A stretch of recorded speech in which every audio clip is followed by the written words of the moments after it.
Hello, hello.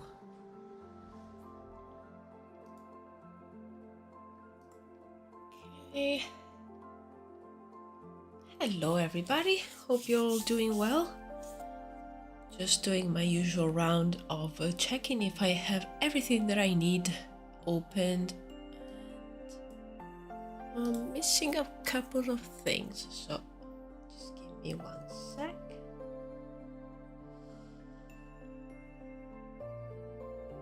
Okay. Hello, Milkshake Deluxe. Hello, hello. Hello, Melon Salt Blood. Welcome, welcome everybody.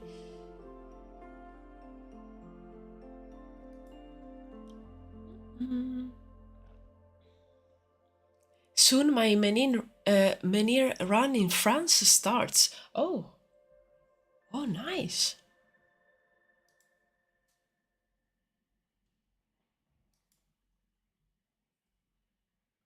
That sounds really cool. I actually the last few days I saved a couple of videos that show a few walks and hikes that you can do in the UK, like in England especially, to actually see a lot of stone circles. And yeah, I saved the video, so in the future, if I ever have the occasion, I want to visit a few stone circles. There are so many around here.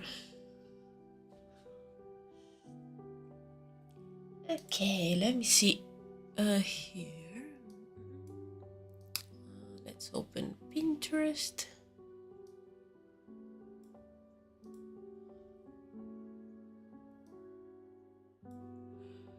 Ah, I'm having coffee, but I am so sleepy.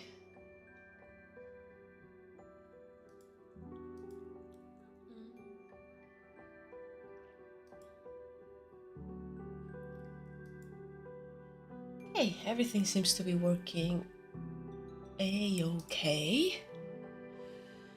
And yeah, today I think I will keep working a little bit on this scene. I really like how it's turning out, and I really want to push this one forward a little bit. And I think I will do that with a mix of photo bashing and painting, because I kind of want this one for my portfolio. So yeah, just to show, you know, the range with the photo bashing and the line art as well. Yeah, I think that will be a good idea. In fact, I might do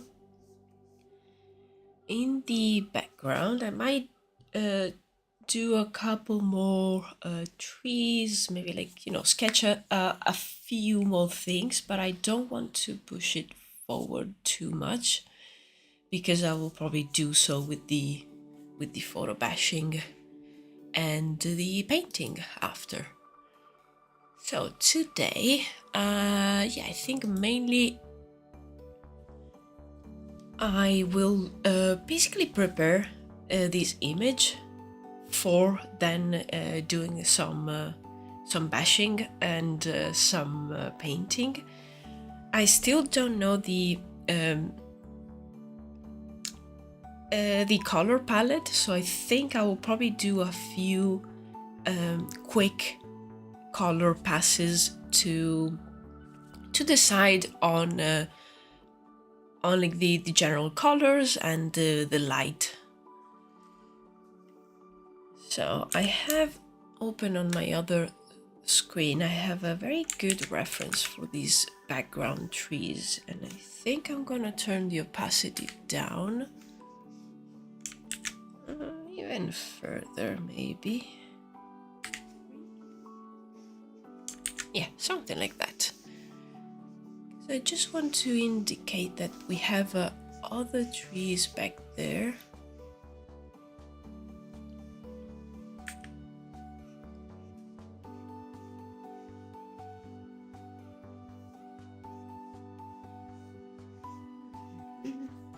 you know, something simple like that. Don't need more than this for now.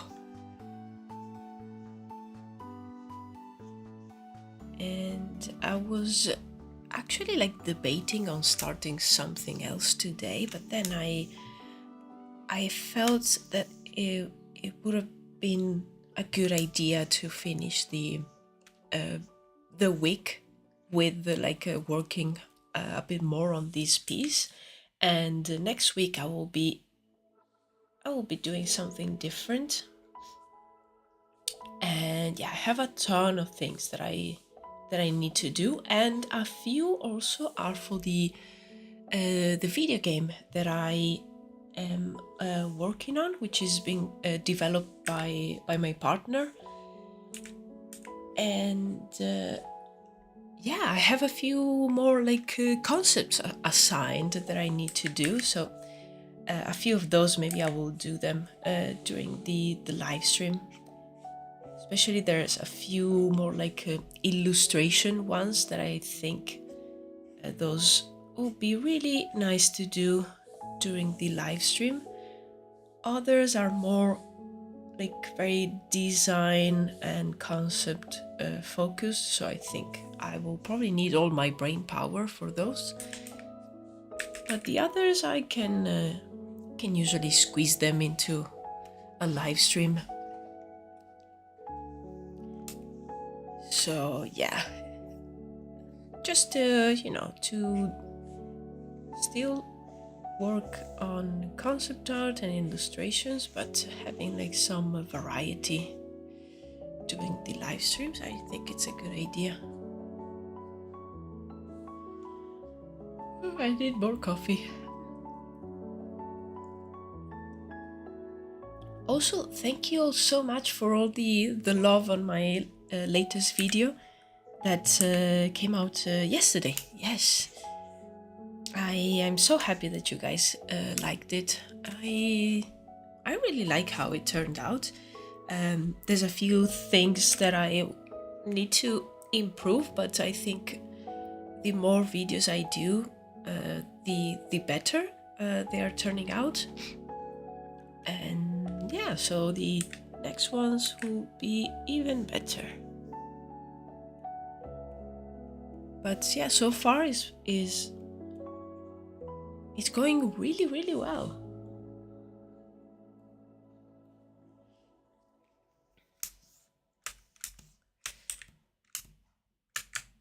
Okay, let me save. And I'm actually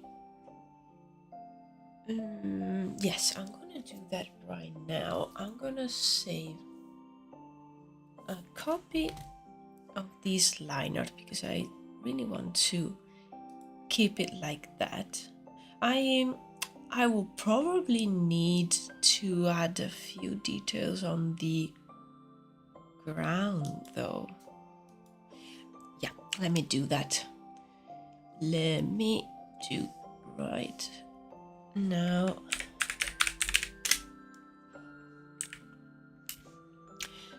Speaking of the video, is this scene here the ritual where they gathered the release magic from a necromancer's death? No, actually.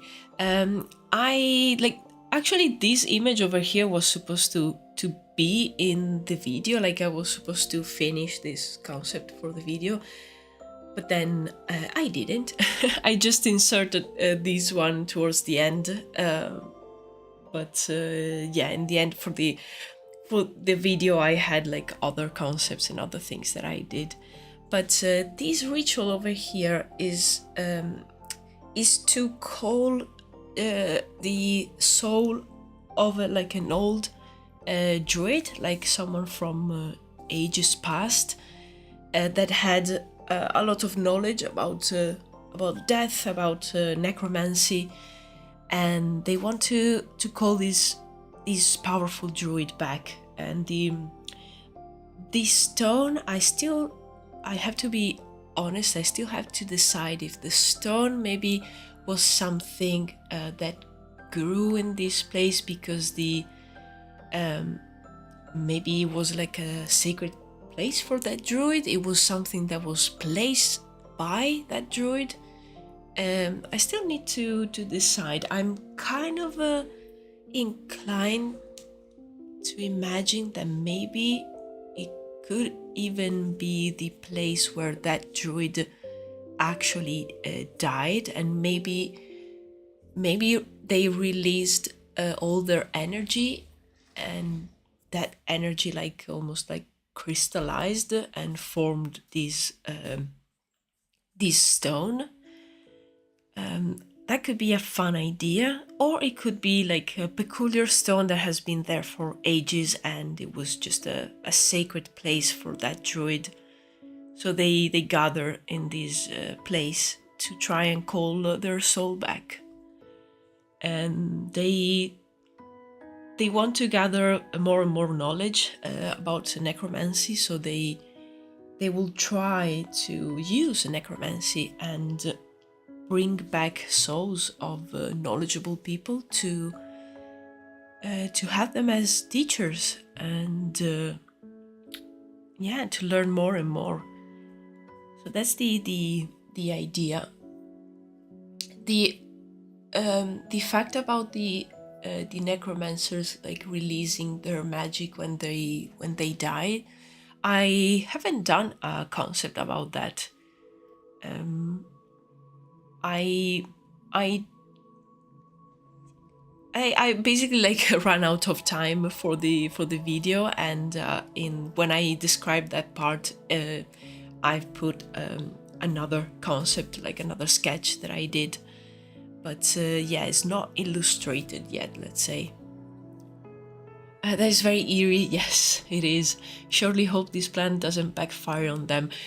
Yeah, we will see. We will see. Like bringing back like super powerful druid. Yeah, nothing could go wrong. In fact, I already chose the theme of the next video, and it will be all about the other world, the sort of like plane of existence where the souls go after death.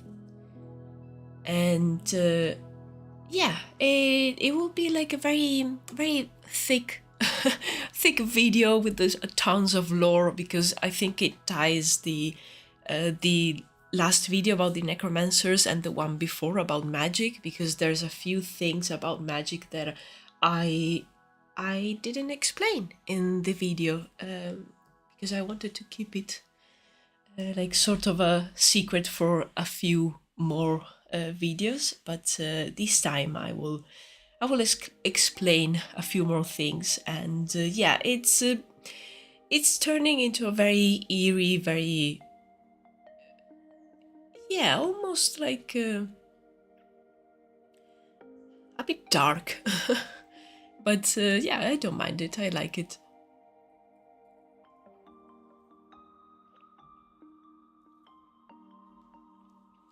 I hope I will be able to put out the video, the new one, in 3 weeks from now, because the last ones I've published them with like 3 weeks between like each other, but I don't know, because I'm also like probably in September I will be away for a few days, so I don't know if I can pull that off. But if I don't, it will probably be in a month from now. And yeah, that's there's a lot of concepts that I need to do for that one, because the look of the plane, like the world of the spirits, it's something that I didn't design at all. And oh yeah, I need to like start from scratch. So it will probably be another video where I show a few of the drawing processes, and maybe a few references as well, and a few different thoughts that I had during the design phase. So it could be interesting in like a lot of different ways.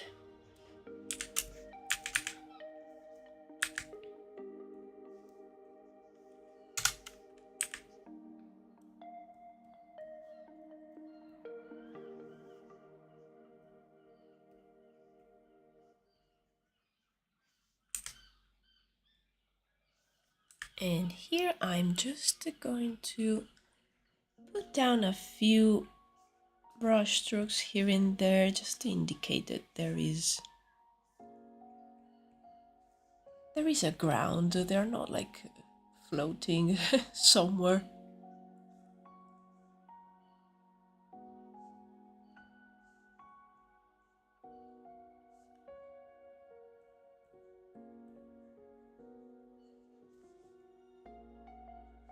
But again, I don't want to take too much time doing this because it will all be then painted. And since I decided to push this one a little bit forward, the line art will probably be not visible in the end. That's why I kind of want to save this one as like a grayscale line art version and then do the colored one. And kind of want to push this very realistic. I think it will be very tricky for the characters, but I will try. I will try my best.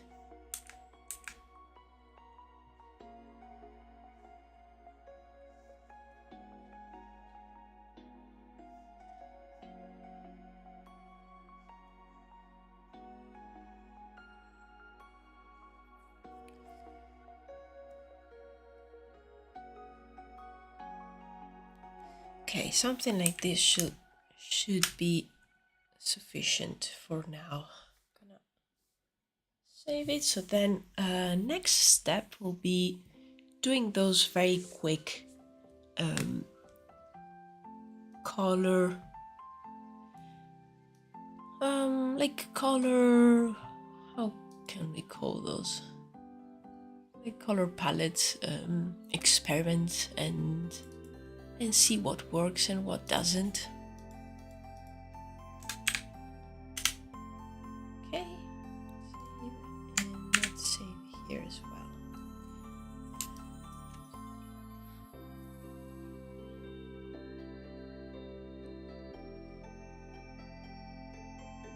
Okay, I think I will, yes, I am going to create a new layer, a new file.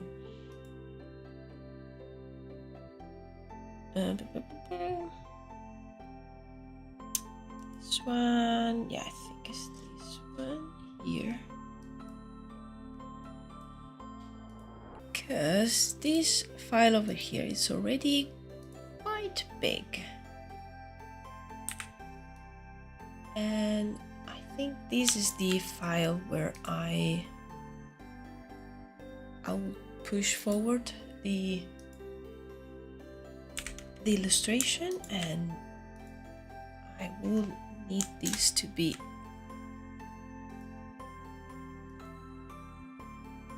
as manageable as possible. So this way we have its own file. Let's save it.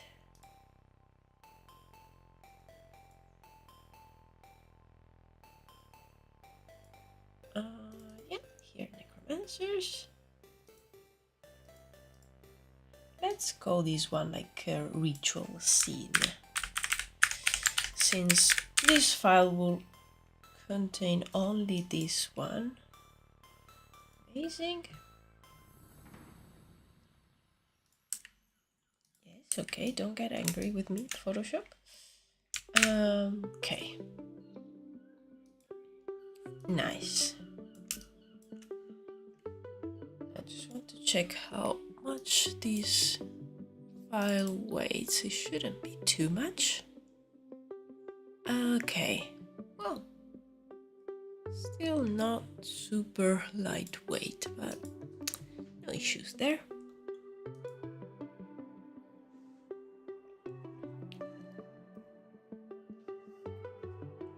Okay, I kind of want to just do this very very quickly because I want to do a few different tries, and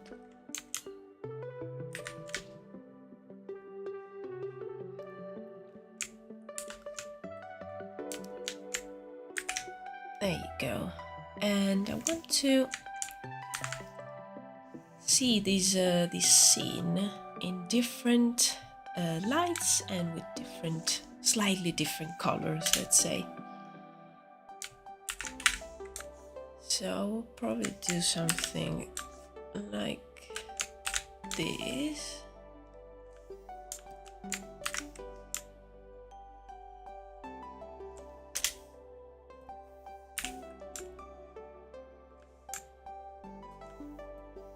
And I will paint on top, but at least if I have like 4 examples like this, I can see the different colors and see what works best. Okay, and have this one a little bit darker. It's also because it's very useful to have the image a little bit smaller when you're doing these kind of things, just to see the whole thing in one glance.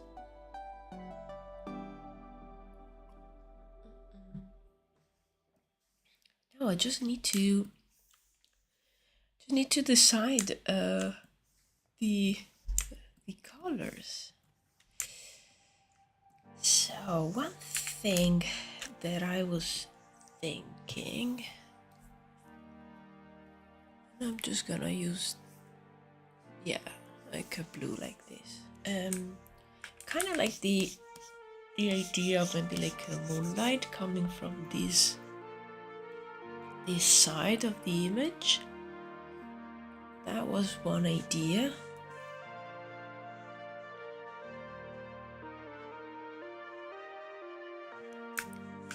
And so then you have like probably this part of the rock with the like the light reflecting on it.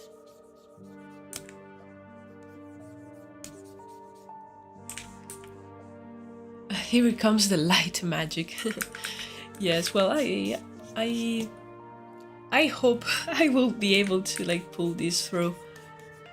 These phases, it's kind of like nerve-wracking, like trying to decide the colors and where the light comes from. Yeah, it's not easy. But yeah, let's try a few different things and see what works, what doesn't. So yeah, that's why I'm starting with the idea that I had already in mind, and then from there I can try different things.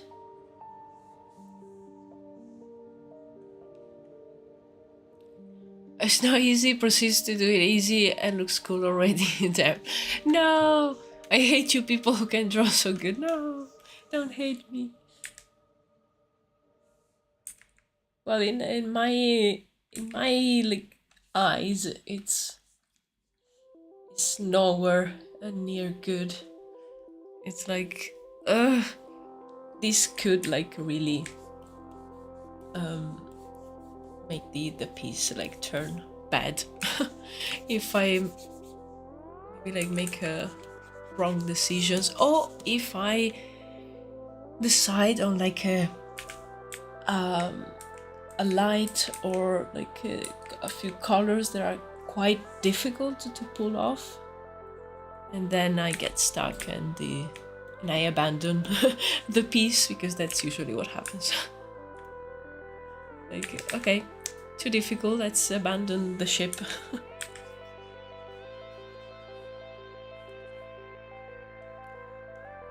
Yeah, these could be the lights, and we could have, of course, foreground really dark, probably dark also over there. I'm just gonna give it a sort of like tint because I like the idea of the scene being green, but maybe like a bluish green.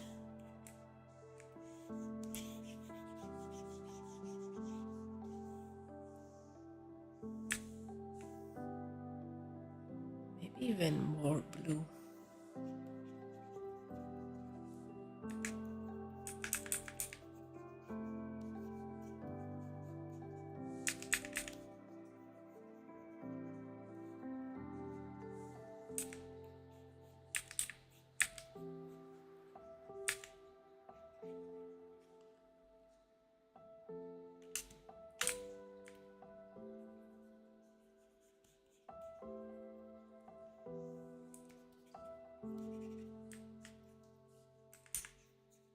It looks very messy, but to like decide the, especially the light, I think it's always a good idea to do it this way without worrying too much. And I'm creating quite a few layers just to have control over things.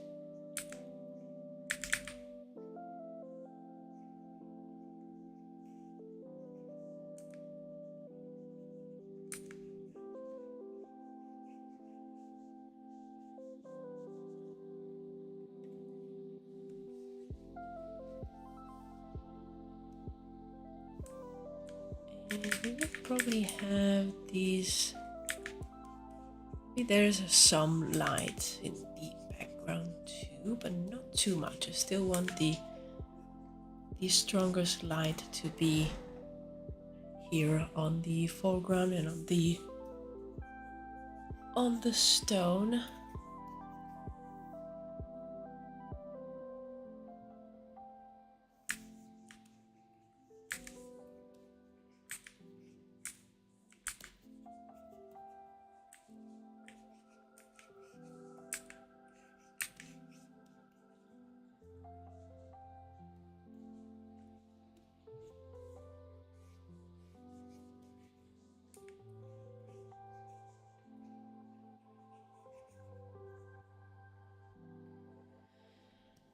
Okay, now I just want to go back and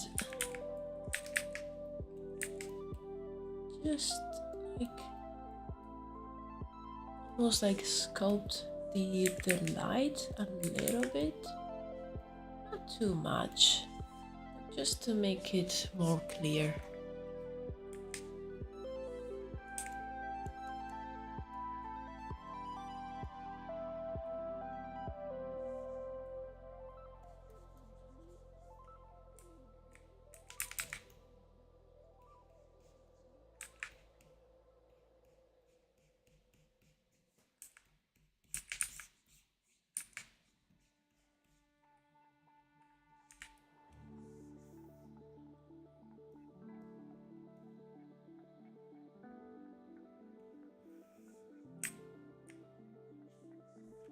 I'm gonna turn down the opacity just to have a little bit more control.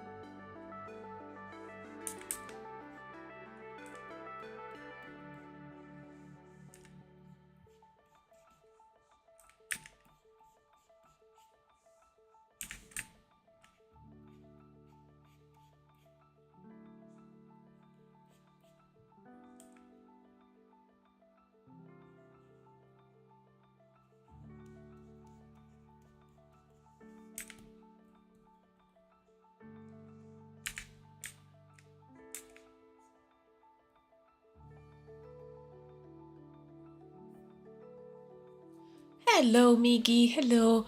I love the new video. Oh, thank you so much. I'm so happy you liked it. Thank you, thank you, thank you.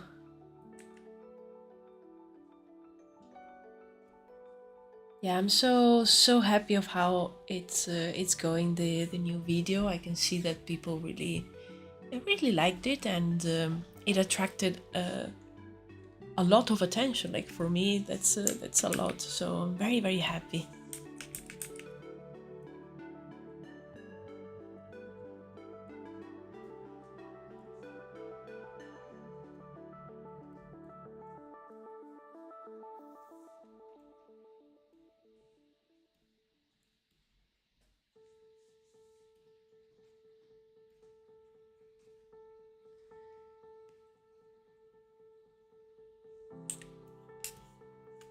Okay.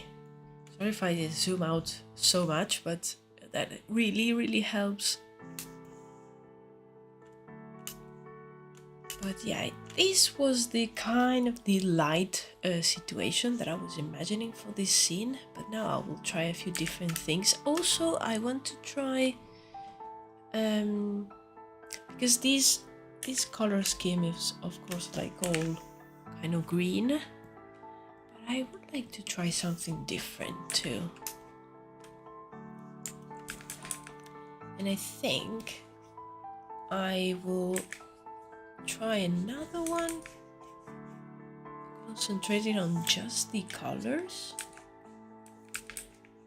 and I will add the light later.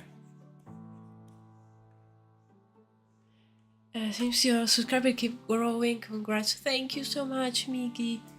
Thank you. Yes, it's a very steady grow and very organic, I will say. And I'm so happy because it's growing at a pace that it's very sustainable for me. And since I don't know, like I don't know like how long I will be making so many videos, because if I start a new job, of course I won't be able to do so many. So that's why I'm pushing right now that I have time, and seeing that the channel it's like slowly but steadily growing. It's great because it makes it very sustainable, and yeah, I don't feel that like huge pressure. Like I want to put out videos, but I want them to be good, so I don't want to rush the process. I prefer to have maybe like fewer videos but higher quality. Also, your voice matched the vibe of your narration with the theme of fantasy. Thank you so much. I really appreciate it. It takes us some time. Like at the beginning, when I hear the first videos, I can hear that I'm very like unsure about talking and about my voice. But I think with practice, I got a little bit better. And yeah, I can get even better with the practice. But yeah, thank you so much.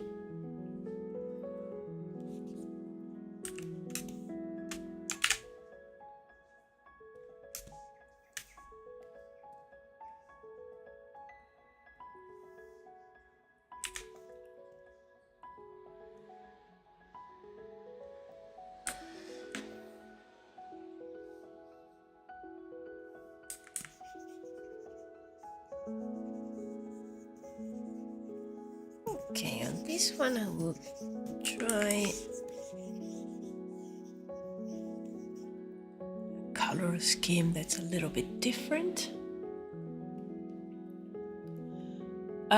Melon Soul Blood, can't wait for video 100 where you're screaming and singing. Wow. Like video 100 is like I don't know, a metal performance. So I'm like doing some screaming. Yes, dress as a druid. I also not really noticed the Italian accent in the video. Like when you speak in live stream, your accent quite noticeable. in stream. Oh yes, yeah, I get that.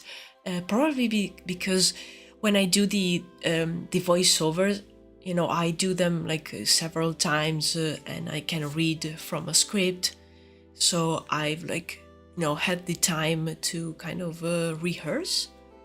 And yeah, you know, when you do like a voiceover, you're like a more, I don't know, trying to be more posed and speak very clearly. And yeah, I think doing the streams, you know, I'm more like myself, so I just speak and say things, say whatever. So you probably can hear it. That's the reason. No. Hello, Cold Hand. Hello, welcome. Welcome to the stream. Okay, let's see here.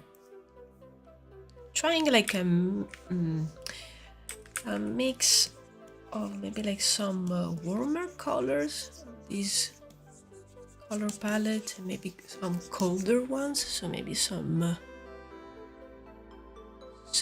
greens.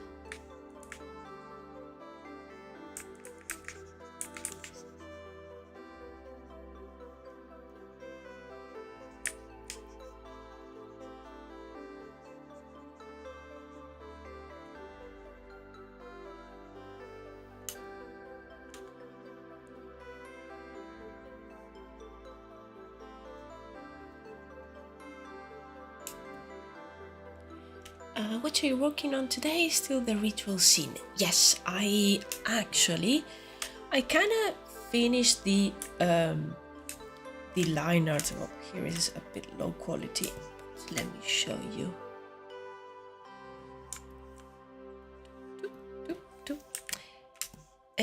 Oh, don't mind the background. It's too dark. Just give me a second. There you go. So I finished the line art for this scene.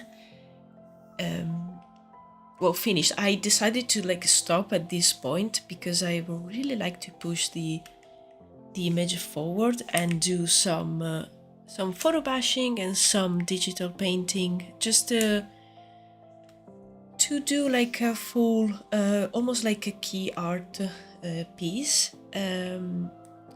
Because I really like this scene and I think it will be good for me to have it in my portfolio. So for that reason, I want to push it forward a little bit.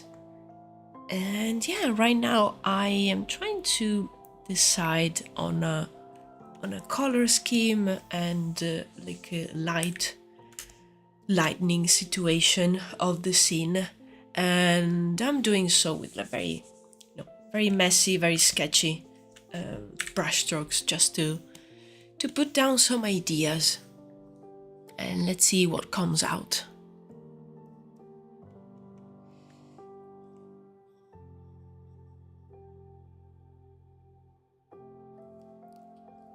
I'm sorry if I'm detailing commenting because I'm kind of observant and always pay detail to anything. I hope you not feel creep about it. No problem, Miggy. Absolutely. I'm the same. Like I'm very observant, and I understand you. Sometimes I refrain from like commenting something because maybe I feel like maybe I'm going too in depth. But no, absolutely no problem at all. I really like to hear your guys' thoughts. So please share. Coffee.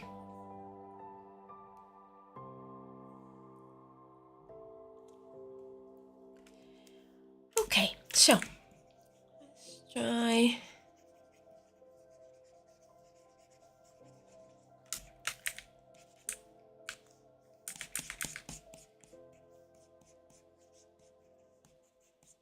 Maybe on this one we can try a lightning situation where maybe we have light from the back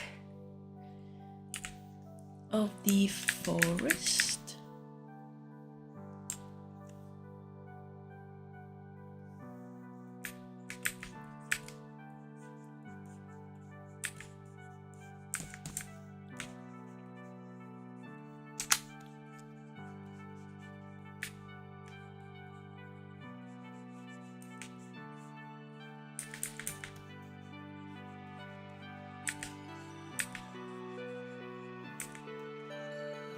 have maybe this scene. To us, it's a little bit darker.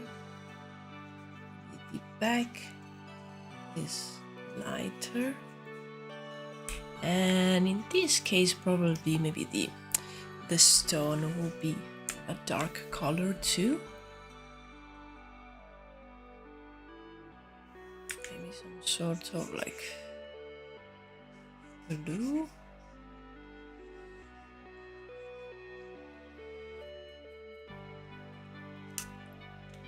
And you kind of have the whole scene here being a little bit darker.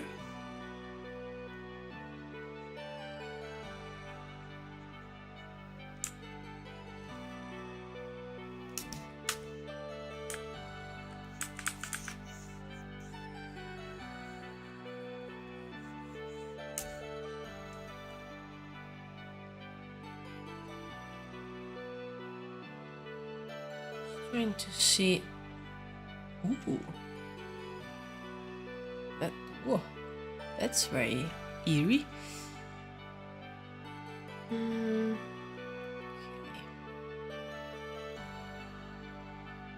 Sometimes I like to see what the different blending modes do. Are they called blending modes? I can never remember.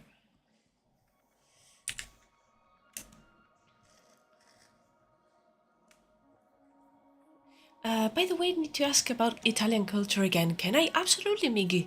Yes, feel free.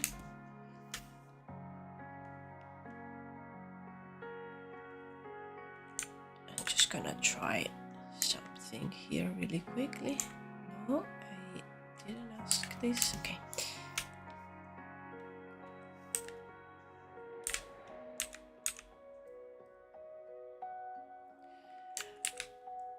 Making a mess. I don't know what's happening. Okay. Ooh.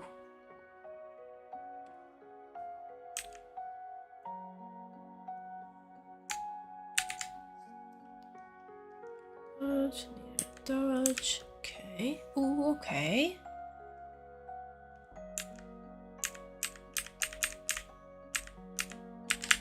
Oh.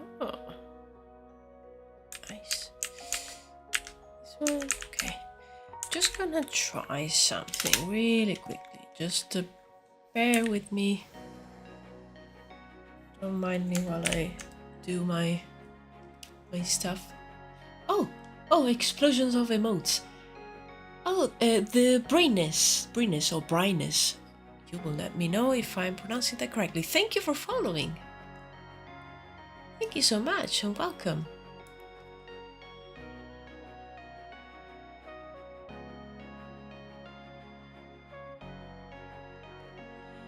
Okay, let me try.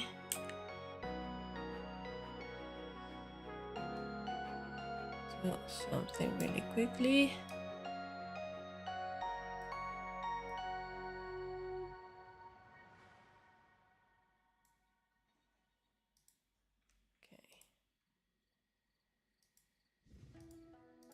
Okay, much better, yes. Because I was kind of losing the characters there, so I needed to at least have these there.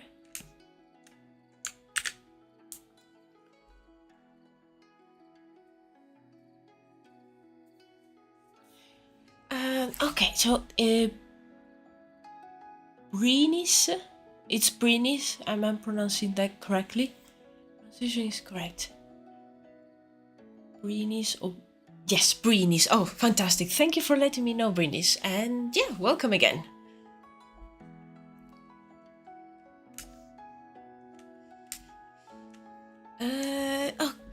We have Mickey Pal on YouTube. Do Italians find sex before married kind of taboo? Also, do cheat even when you're married or have partner is considered normal? No to both. The first question, yeah. absolutely no. That's very like a very old, maybe like old way of living, like a kind of old tradition. Quite old, like you have to go back several decades. So no, absolutely, it's not taboo. It's the normality is the opposite, I will say. And also, to cheat when you married or have partners is considered normal. No, cheating is not normal, and yeah, I think it's as is for like almost everywhere is frowned upon. It's like it's not normality, and it's a cause for like separation of or divorce. So yeah. Okay. Sure. With this one, let me mix a little bit here. The smudge brush, just to make it a little bit quicker.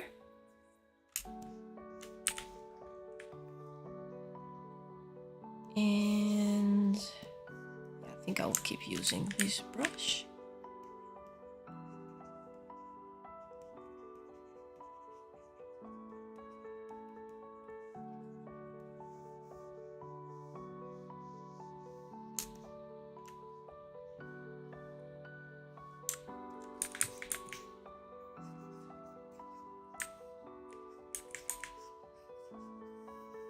Let's see.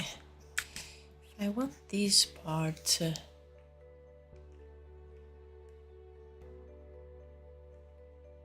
how old a person can do sex? I mean, the youngest age you ever heard in Italy.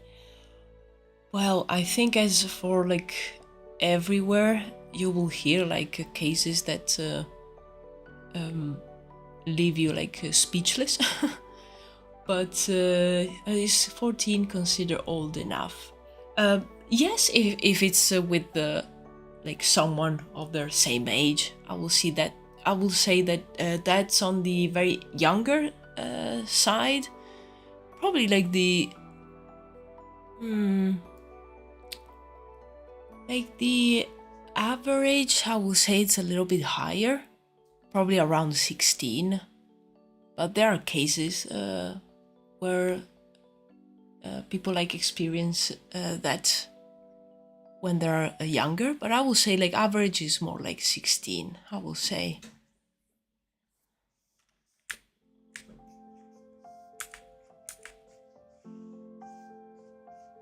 But yeah, probably like younger than 14 is really abnormal. It's not the yeah, it's not like very heard of. But I'm not, as I said, I'm not super like expert, and I can just say from my experience. So maybe like someone else will that's from Italy will tell you like very different things. But yeah, this is my opinion.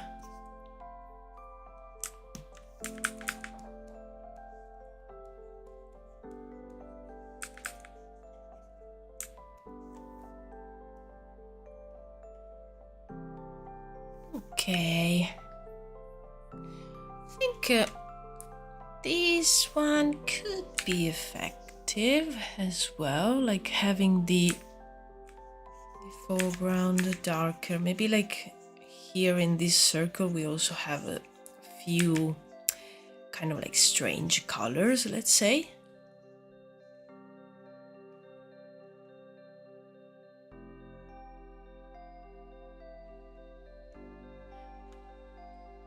I just had to go through all my moving boxes, and it was the one of the at the bottom.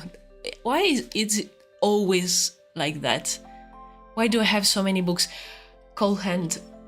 I thought the same. Like, oh, it was last year. Yeah, between last year and the end of the 2023, we moved in our like current house, and I kept like finding books.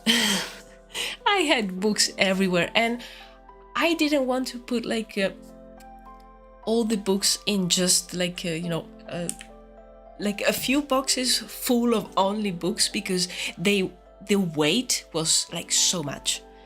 It was like oh yeah, that tiny box, that one is like 60 kilograms, and it's only books. So I kept like doing the thing where you put like a few books here, a few books there, mixed with like household stuff and kitchen stuff. And I kept finding books everywhere, while maybe like opening boxes for, I don't know, bathroom stuff. Oh, look, there's a few books in there. Why?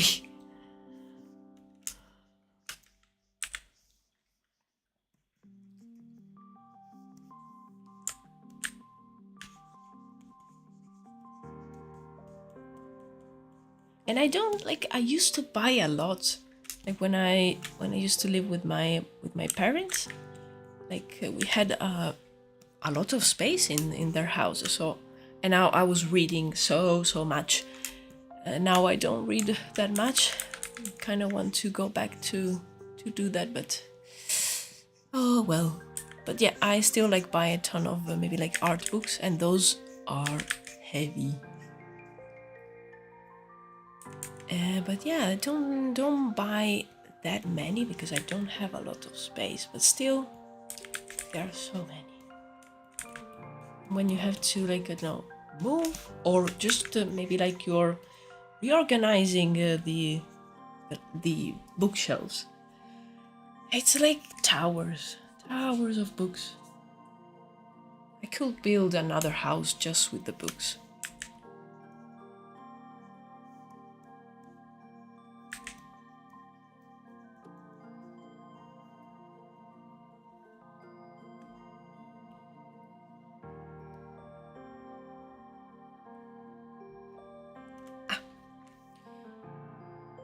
Okay.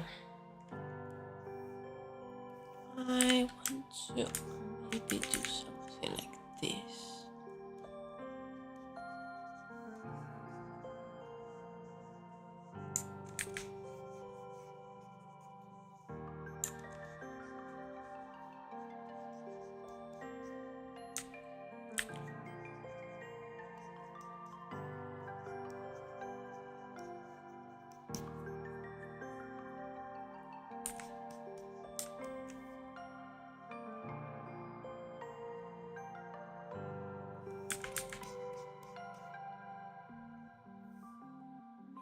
The light here is like warmer.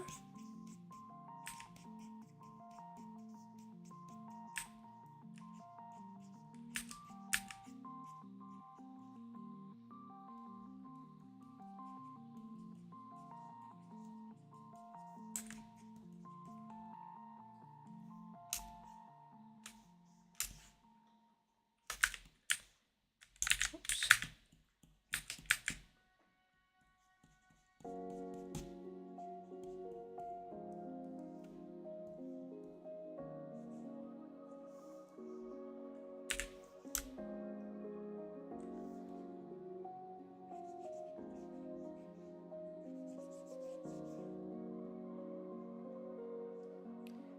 Yeah, maybe this one, this case can be like a darker color, so it's very in contrast with the light behind.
maybe...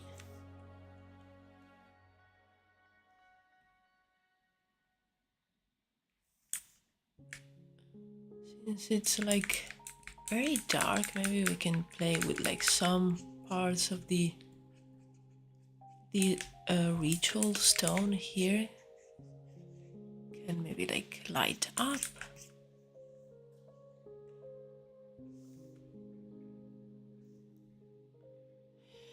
Talking about art book, have you ever checked out Final Fantasy 14 art books? I have quite several, and that art book is really good for make world building, costume, and weapon references. I actually never checked out the Final Fantasy art books. I will need to have a look because I've never played any of the Final Fantasy games, so it never occurred to me to check the art books. But yeah, you are so right. They have like such a vast world building with so many different things.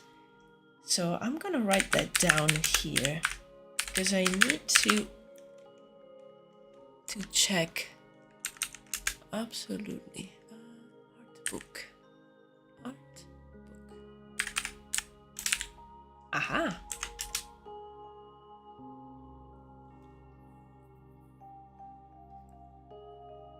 Nice. Yeah, I'm gonna have a look. Oh, okay, I can already see so many. Ooh, and the weapons. Yes, I definitely need to check that out. Thank you for the suggestion. Man, I can't find my documents. Switzerland is so bad with its bureaucracy. Oh, yeah, it's one of those countries where you have to have like everything on paper, like Germany. Like that's so... like, why? they're so easy to lose. Like, I mean, you can lose like digital stuff too, but you can have like a backups, and maybe you can request it again. I don't know. But yeah, having everything on paper sounds heavy.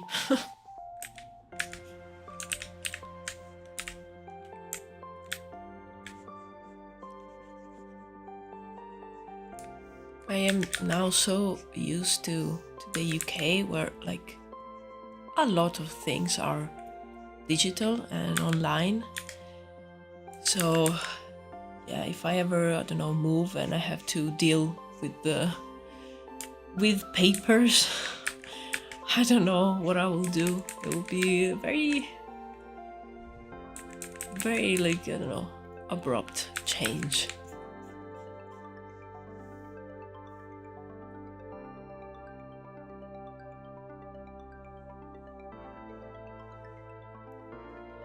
I'm also did not play the game, but I can show I can show you. I can show you. I have 5 of their... Today I can't speak. I'm so sorry, guys. I have 5 of their books, and it's a great book for you to consider, mostly if you want to buy it. I highly suggest the Final Fantasy 14 Art of Eorzea. Nice.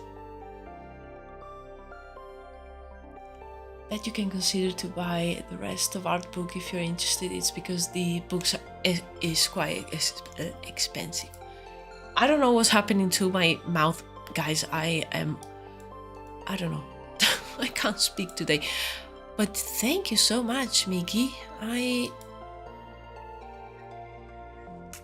Oh yes, I can see that there's quite a few.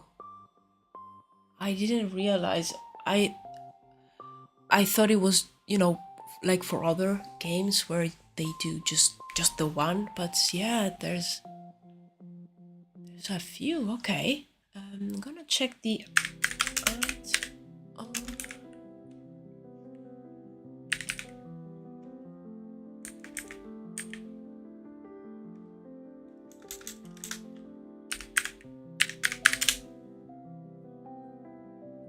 Oh, this one. Okay.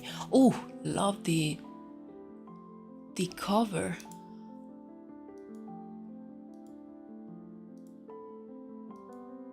Nice. I love that there's There's concept art inside, and you have also like the really nice rendered illustrations.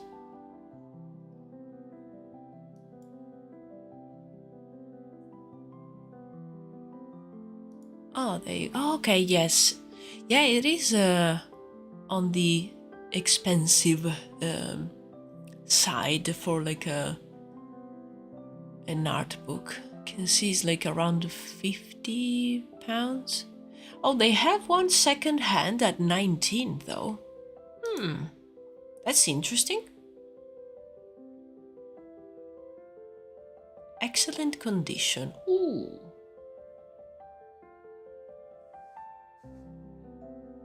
Sorry guys, I am just like browsing bookstores, but no, this is so good.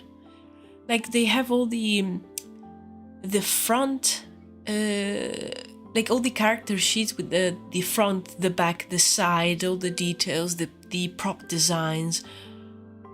It's a great book. I'm gonna add this used one to my basket.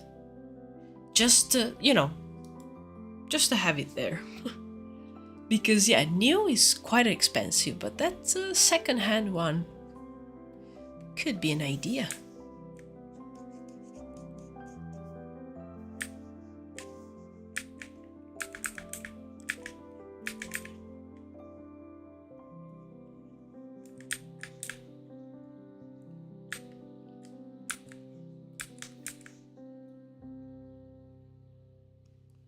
Okay, here I'm just adding a few details just to indicate a few of the light points. Actually, I'm just gonna use maybe like color dodge, because these guys are using the magic. Probably it won't be as like purple. Will probably be more just white.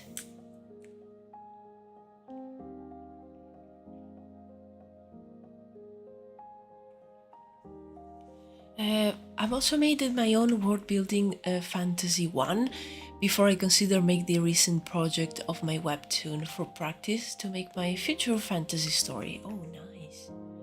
I already have the races and also the zodiac system and complicated magic of my own based on their story. Ah, amazing, Miggy. Ooh, nice.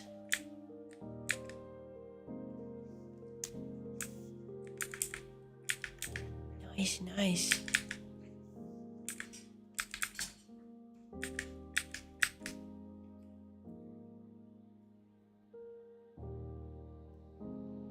I still have like a ton of things to write down for my project. Oh, so many, but hey, it's fun.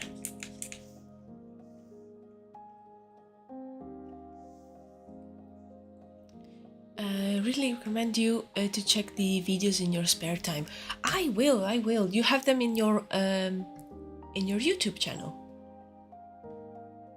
I need to check those out.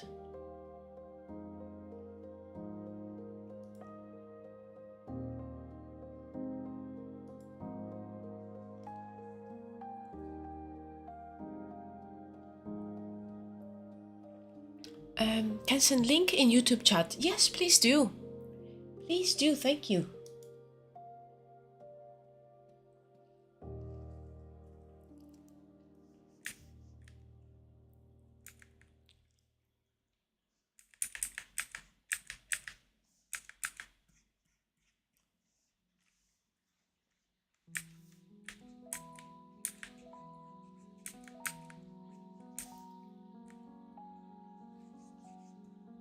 Okay. So, yeah, I think I'm spending too much time on this one. I'm just gonna leave it and start on another one. I want to keep these ones like quite quick, and because I'm still not like settled on a color palette, so I don't want to spend too much time on just one. And I'm going to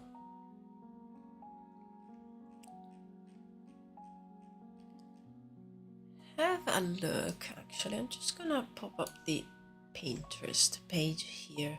Just want to see if I have some saved image that could maybe inspire a color palette. Like the green light on this one. These are all pretty, you know, natural colors, like pretty straightforward. I just wanted to see if I had some. Maybe here I have a few images saved for like inspiration for magic.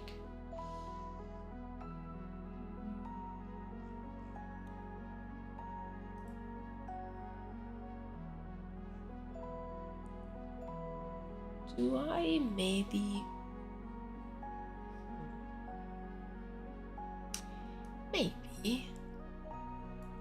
I have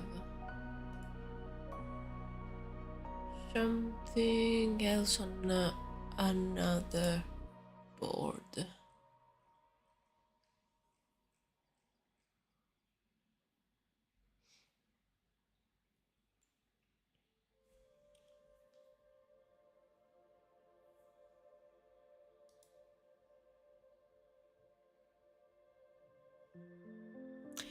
If the link does show up, you can search this in your YouTube. Find a Realm Reborn, a new beginning.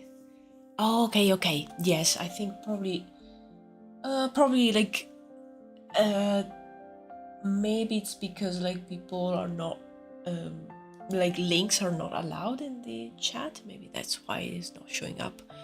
But yeah, I will search for that.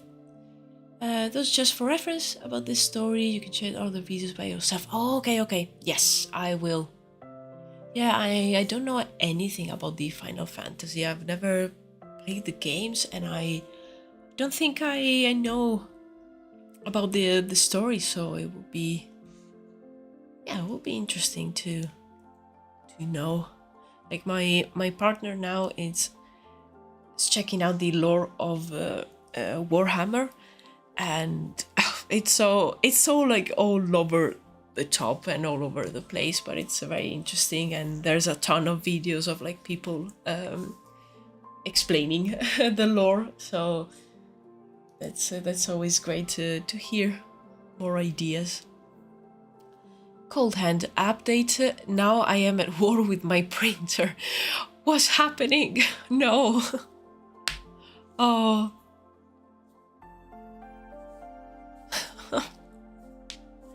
There's never like a calm moment. It's either the documents or the printer.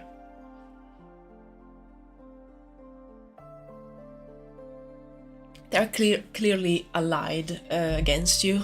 I think that's the verdict. I can't speak today. I'm so sorry, guys. It must be because it's like I don't know, almost end of the week. So my brain is giving up. Okay, I found a few references. They're not from like environments, they're from like, they're illustrations, but they have a color scheme that's interesting with like some reds, some blues mixed, so maybe I will try to do something like that. Maybe we have like a red forest.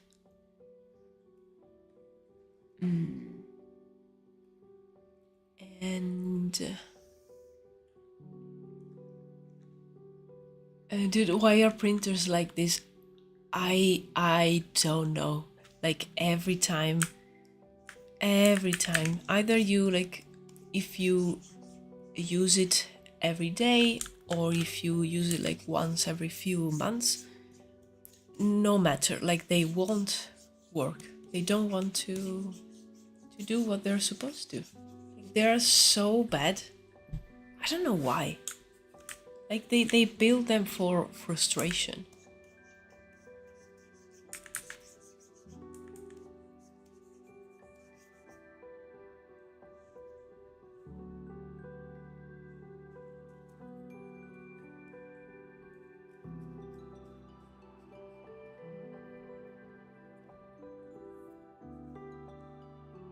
That's just for your inspiration, if I may suggest. If you want to build like adventure class, like magician, sword masters, I suggest you search MMORPG classes. Mostly I do that to give me inspiration. Yeah, that's always a great idea. I played like D&D for a lot of years, so I have some knowledge on tabletop RPG classes. But yeah, I kind of want to stay a bit away from the RPG tropes. Let's say, like I don't want the characters to feel like too too much like written for like a game with rules, because in the end I don't think this will be a tabletop RPG, but those are always like great for inspiration anyway.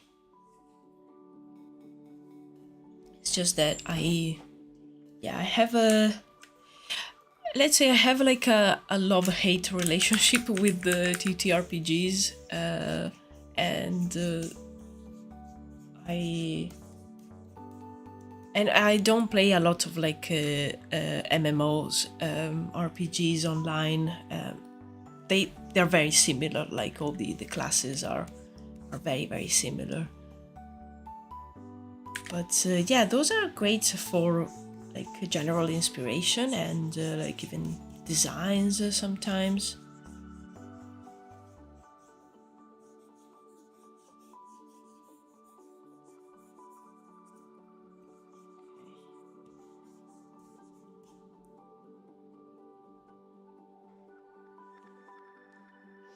I need to connect to the Wi-Fi. Oh, it was that. Okay. it it needed it might work. Okay. There's a few MMORPG games that maybe can help if you want to take a note. Black Desert. Oh, I heard about Black Desert. Final Fantasy XIV, Blade and Soul. Ooh, but that match with your theme is Black Desert. Yeah, I heard about that one. Let me write that down. Aha, yes.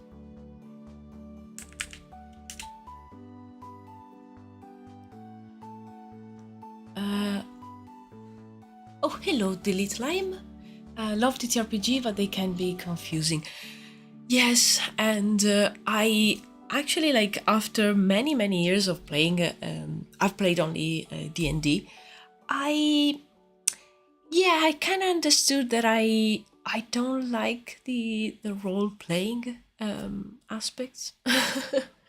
Like I really like creating and writing characters, but and I like the like knowing the rules and everything, but yeah, they can be confusing, and yeah, I think I started a little bit to live the whole thing as almost like okay, I need to to be good at role playing, and it was very like demanding.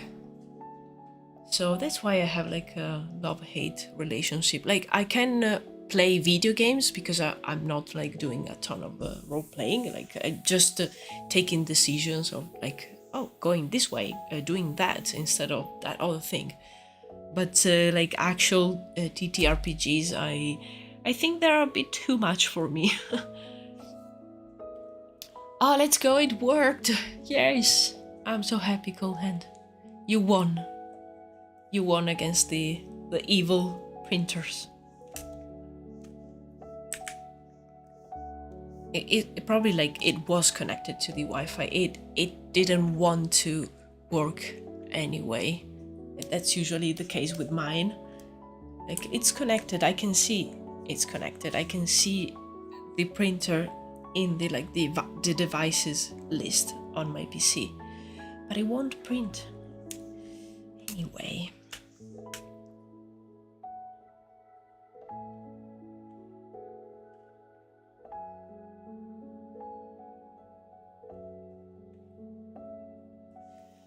I do not play them as much, like not a fan, but when I play them just for my inspiration, how to start world building, yeah, absolutely.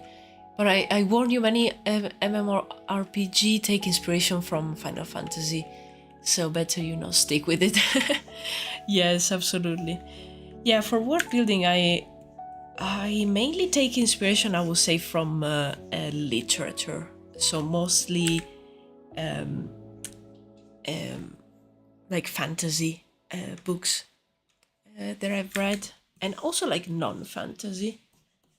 So I will say that's my main inspiration, and then for design, I will take a little bit from maybe like video games that I like, but also movies, series, and also like nature. And another thing that inspires me a lot, especially for like costume design, is pictures of people that do LARP, so live action role playing, because those are real, like are real costumes that people wear. So those are a great inspiration.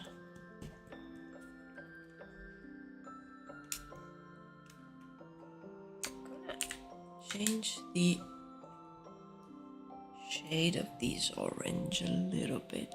I just want it to be a bit more red.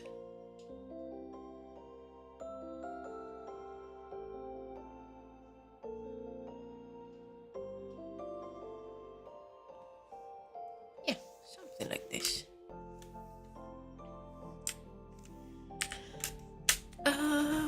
Where's my reference? There you go.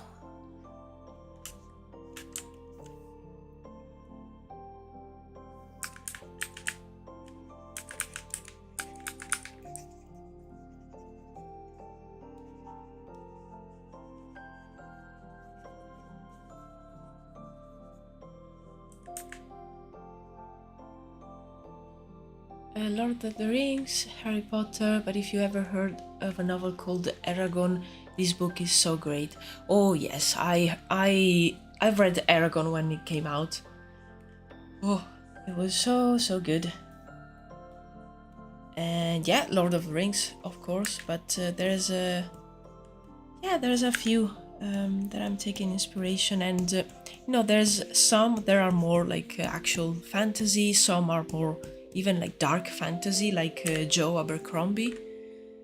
Yeah, his books are very dark, and there's a lot of like crude. Like it's a crude world. Like your actions will have consequences, and it's not like violence just for the sake of being violent. It's just it's a dangerous word. So it's very interesting, and others are more like very like, fantasy. Like right now, I'm on book 3 of I don't know how it's called. It's like the Midkemia series by Raymond Feist, and that one is very like fantasy. That looks like it feels like a D&D campaign when you read it. It's like it has a lot of the usual tropes of fantasy, but with a few really interesting aspects.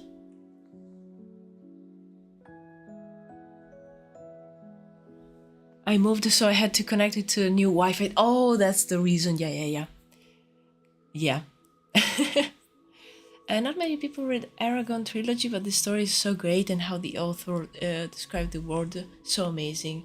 And the Spiderwick Chronicles, absolutely, I love those. But yeah, Aragon was a huge success, at least in Europe. It was like I remember when book 2 and 3 came out, I had to ring the bookstore and have one copy put aside for me, because they were going like crazy. It was a huge success, also from like an author who was really young, because when he wrote Aragon he was 16, and when it was published he was 18. So really, really young. And yeah, I really like the world building. I haven't read it yet, but I heard that he wrote another book. It's a sci-fi one, and that one is so good because now he's of course older and he has a lot of experience writing, and his new books are amazing, I heard.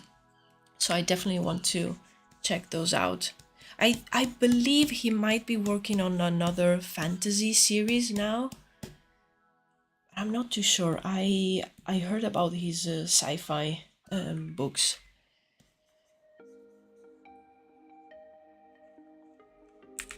And another one that's really, really nice. It's the Earthsea Chronicles. I think it's called Chronicles. I've read it in Italian, so I don't know. The Earthsea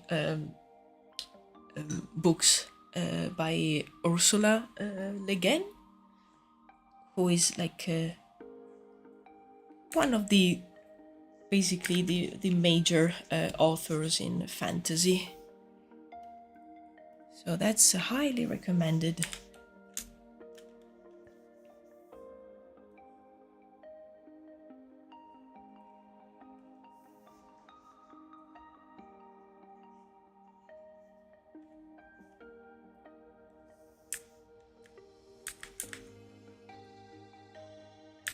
And I've read many books, even from like authors that I don't even remember their name, because I will just maybe like be inspired by the story and just pick up books.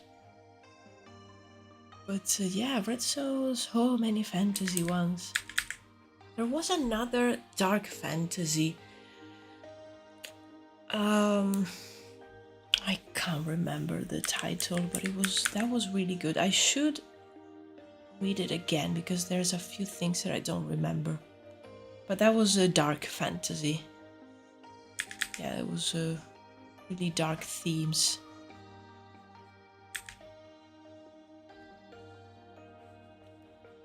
Have you ever watched the series A Discovery of Witches? The series is so good, they combine magic, creatures, and science-based. Not like any generic fantasy story. I've heard about it, but I haven't watched it. So that goes on my list, knowing that that detail about it. I'm gonna write that down too. Because I believe I just heard about it, and I haven't watched it. I don't watch a lot of series, and I don't have Netflix or like any streaming service right now. So okay, this one. Oh, it looks cool.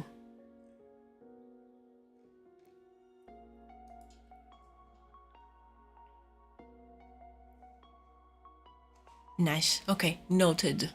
It's on my list now. I actually worked on a series that was then cancelled, unfortunately. I worked on the second season, and the first season was out, and not only was cancelled, but they also because of I don't know what legal reasons, they had to pull out all the episodes, even from the first season, from everywhere, and they're impossible to find. And it was how is it called? I can't remember. I worked on it and I can't remember. Let me check. The Nevers, and that was it was set in the Victorian period in London, and there was people with the magic powers, and they also mixed science with magic, and it was really interesting. And they all had very different powers, kind of like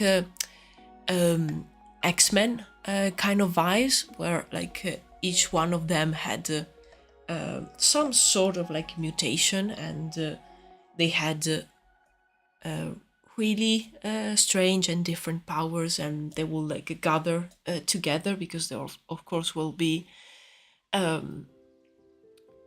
separated from the normal people, let's say.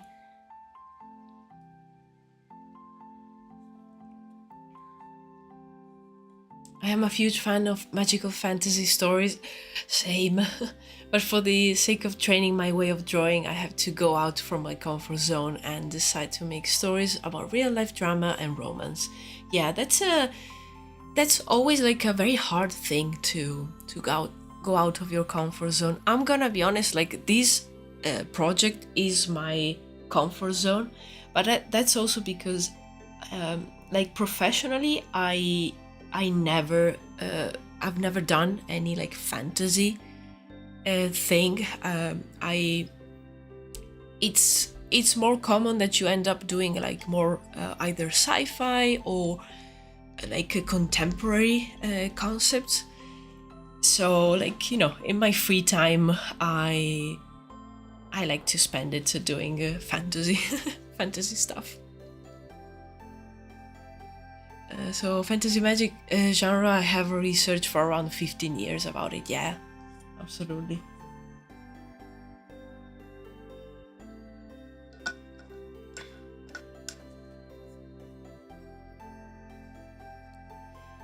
Okay, let's try to where's my reference? I keep losing my references. Was it the Dark Crystal? Oh, the Dark Crystal. No, I haven't seen that one. Oh, did I?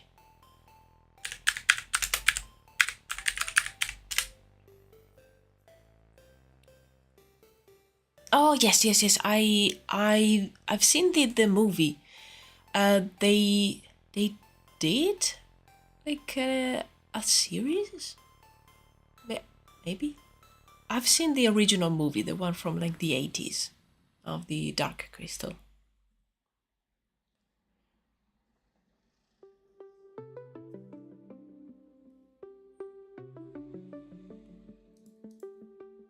Oh, okay. Yeah. Okay. Okay. Yeah. No, I didn't work on this series of the Dark Crystal. It would have been amazing though. Because that one too was cancelled for like season 2. Yeah. Even though like season 1 went like pretty well, from what I've heard. Now the series that I worked on was called The Nevers, and yeah, you can't find it anywhere. I tried to find it like in the Seven Seas and on my pirate ship, and even there it wasn't like anywhere. So I had to struggle to find some scenes where there were like characters and concepts that I worked on to put on my portfolio, because it was nowhere to be found. But I found like a few VFX breakdowns from the studios that worked on the series, and I was able to put something on my portfolio.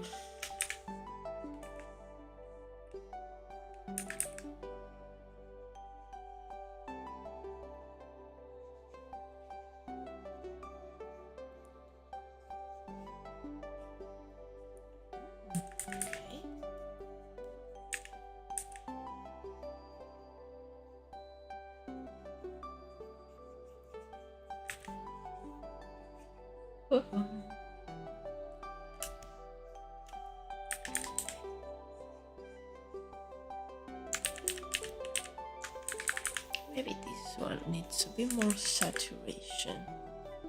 It was starting to look a little bit muddy. What's your favorite fantasy classes if you live in the fantasy world? Ooh, nice question. For me, I'll choose because a summoner that able to heal and have support magic. Oh, that's a nice choice. If I were in a fantasy world.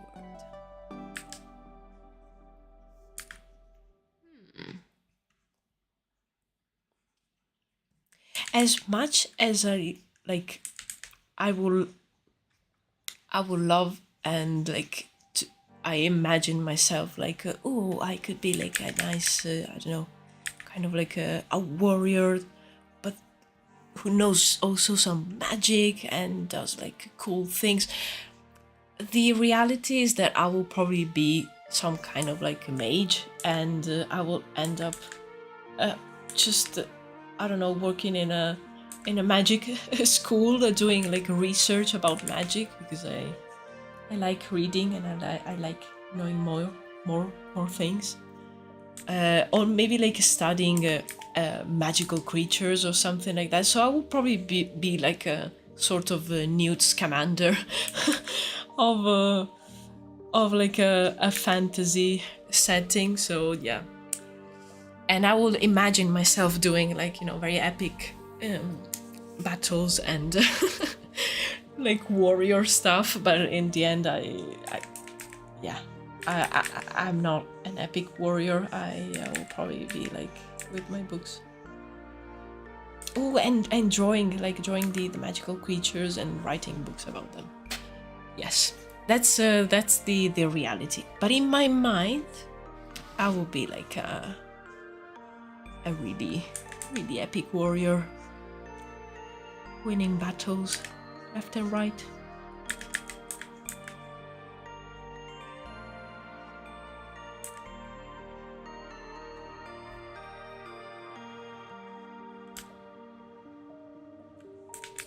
But yeah, I love the idea of the summoner that heals and supports. Love that.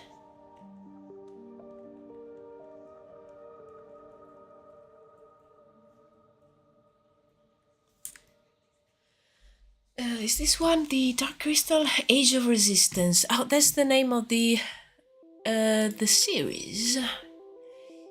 It could be. Oh, Age of Resistance. There you go. Oh yes, that was the series. Yeah, it's not the one that I worked on though. I didn't work on that one, but that's the series. Yeah, so they made one season, went really well. I can see like very high scores, and as usual, when things go well, Netflix decides to okay, stop. No more, please. We don't want this, but we want like 17 seasons of like brain rot, real reality TV, but not these like nice things. Oh well.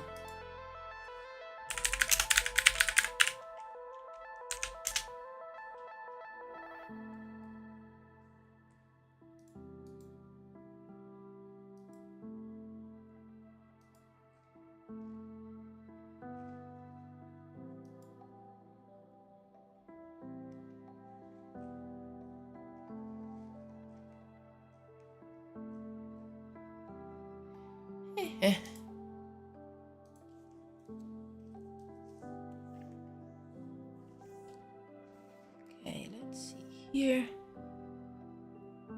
Yeah, I think here these like orange is too much, so I'm gonna dial it down by just putting some light from the top.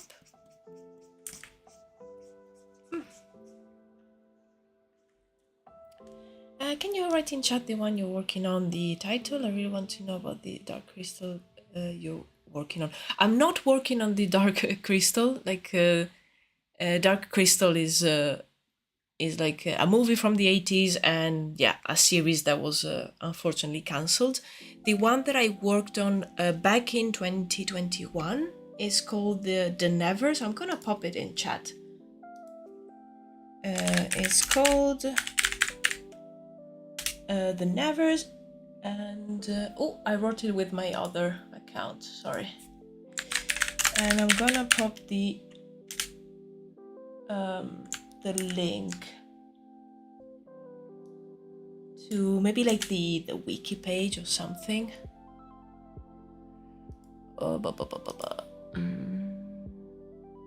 Let's see.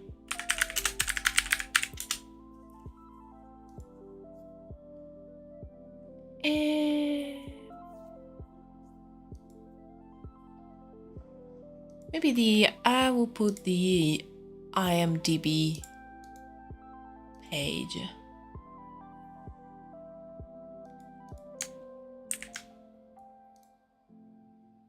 Okay, this should work, the link. And this is the series that I worked on a few years ago. I was so heartbroken when they stopped it. Yes, I was too, because I was planning to watch the first season.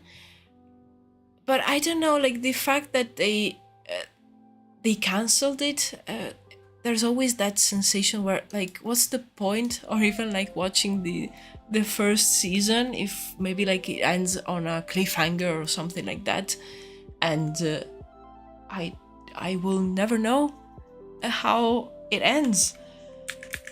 So in the end I haven't watched it, because the original movie I've seen it just a few years ago, because it wasn't something really known, like when I was little. Never heard about that, so I've seen it quite late, but I loved it. It was so wholesome, and I've watched the Labyrinth as well, but I really like the Dark Crystal more, probably because of the themes were probably more in line with what I liked. So yeah, it was really sad.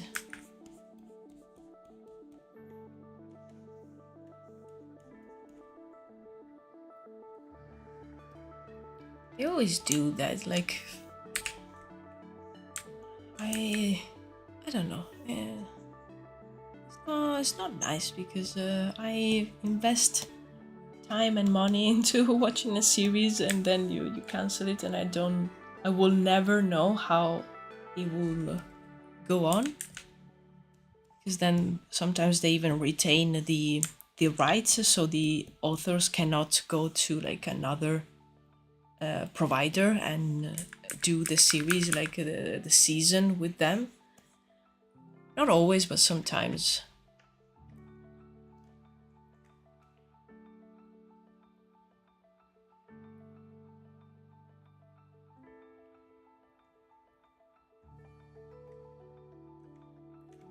I watch it in this site for free, but I don't know if that's forbidden.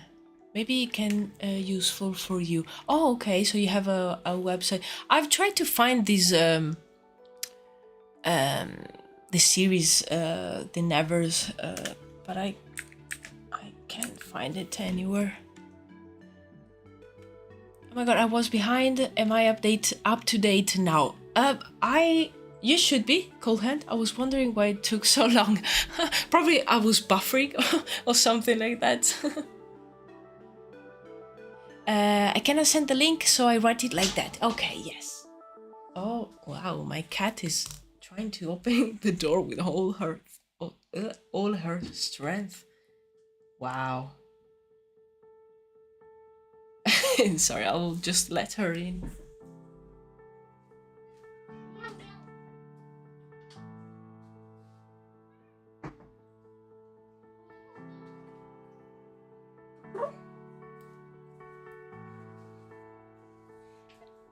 Okay. The stream was paused for a minute. Oh no! Ah! No. Love me, please. You have to love me. Oh, she's looking at me like she's going to kill me. Okay, sorry. Those website is complete. Does it work in your country? Oh, I don't know. I have to try. Hello, cat. Chat says hello. Gärna. Fami. Gärna. She's just looking at me.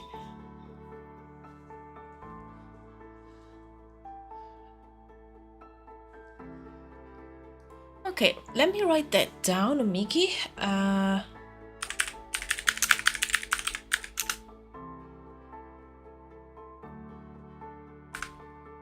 Okay, done.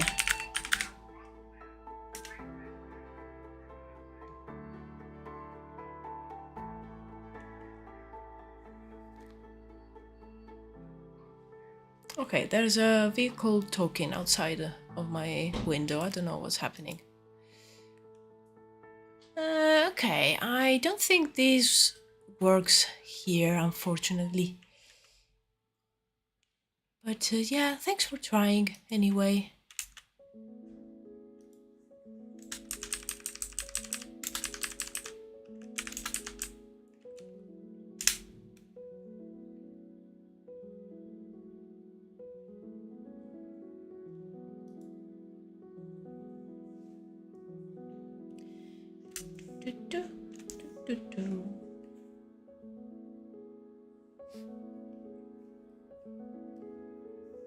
Okay, let's keep working on this one. I think I want this part to...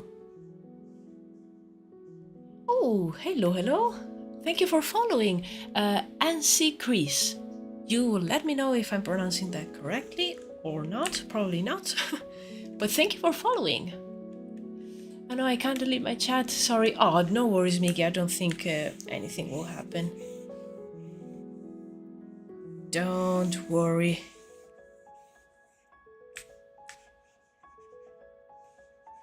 Also, like, nothing comes up when I search for that, so it probably doesn't exist. But yeah, if I really want to, I can find a way to find like that series. It's just that,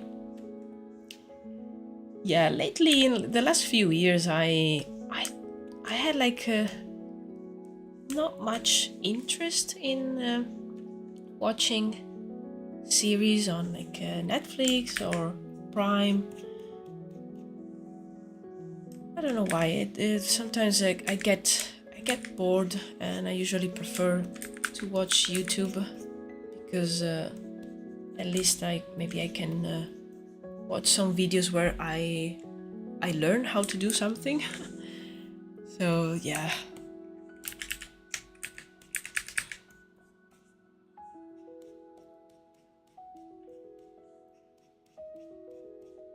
I think the last let's say known series that I've watched was A Secret Level on Amazon Prime. I think that was the last one.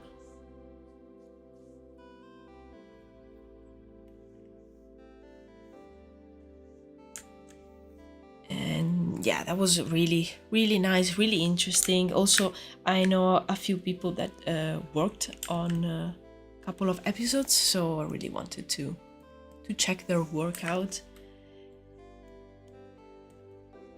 But yeah, I still need to watch.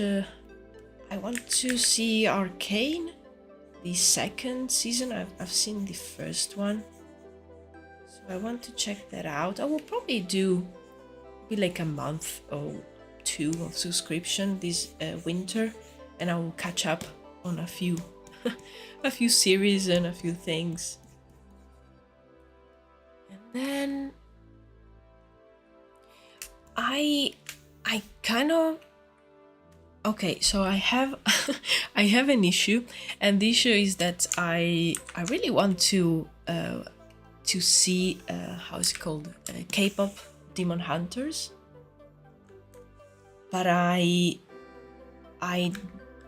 absolutely despise the movies where they sing.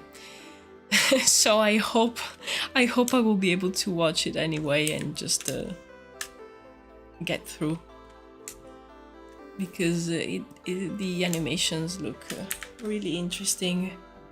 So yeah, let's see how it goes.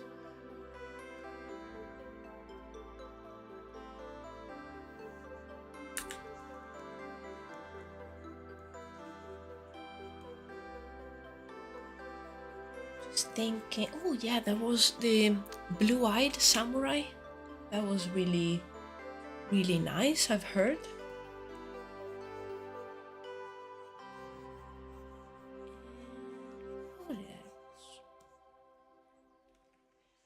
The singing is very good and not unnatural. That's so nice to hear, because I really can stand when they sing for like no reason at all.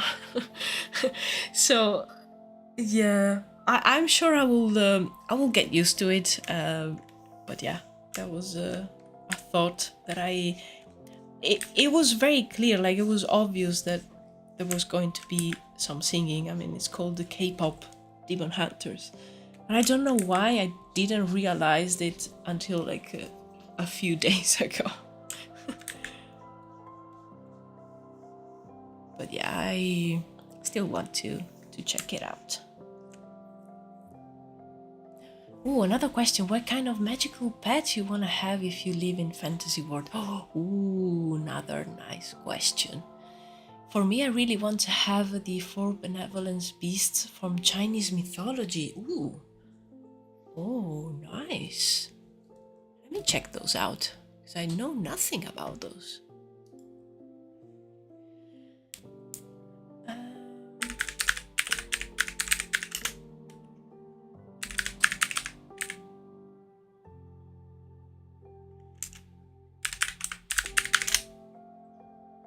Okay.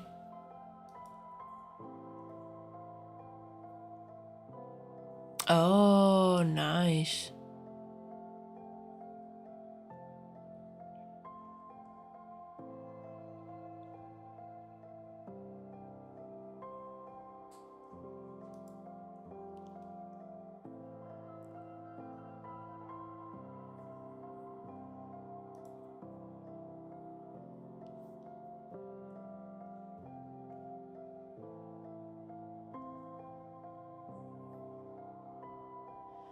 Ooh, what magical pet?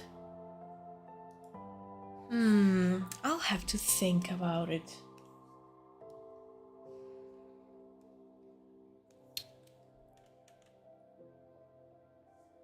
Because it's so hard. Like, it's a fantasy world, so you could have so many things. I'm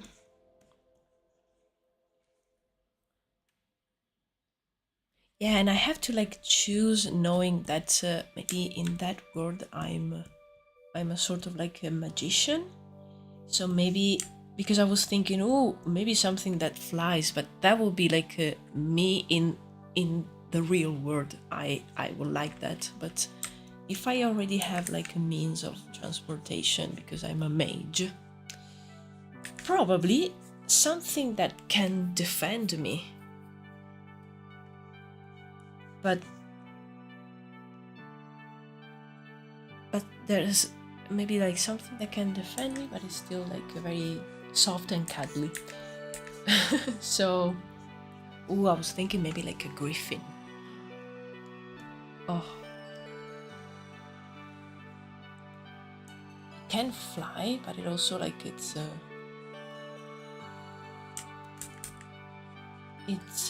quite. It can be quite dangerous. And I don't know. I feel like it's very fluffy.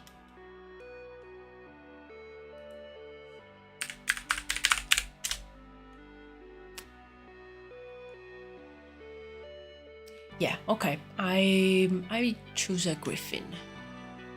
Let's go with that.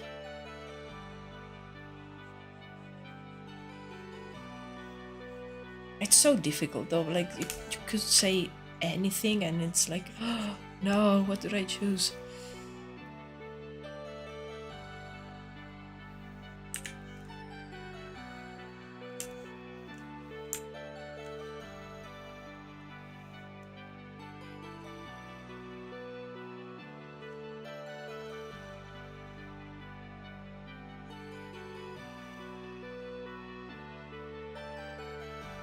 Griffin, nice choice. Wild Grace will still look great as your companion. Yay! Yes, I really like griffins.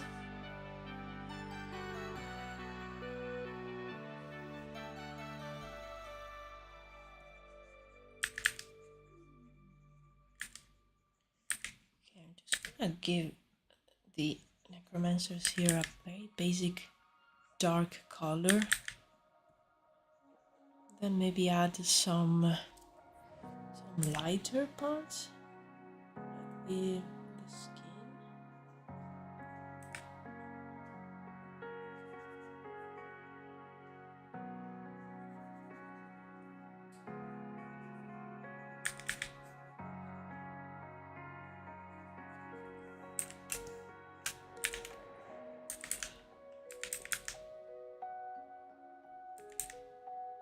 Now, I think I want to have the foreground here even darker than this.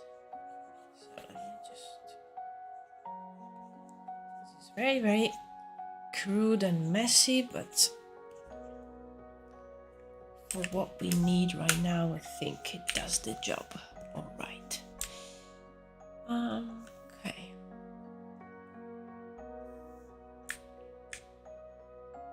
Just gonna indicate the lighter parts.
And maybe in this case, we have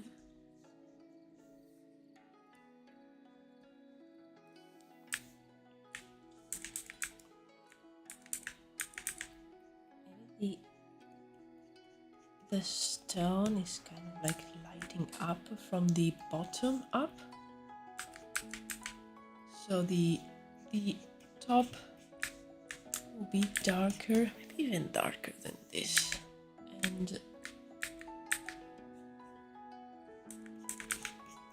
And the bottom is being like lit up also by the magic of the Necromancers.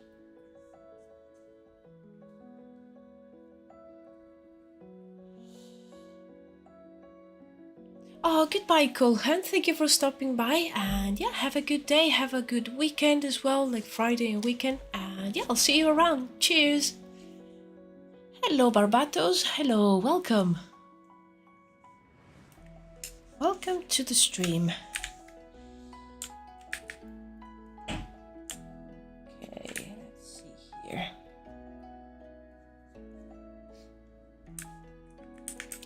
Yeah, I think something like this could be interesting. And we could also have some of these magic,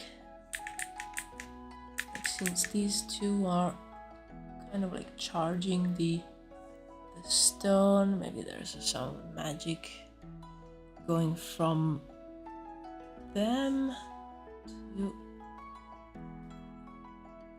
the menhir.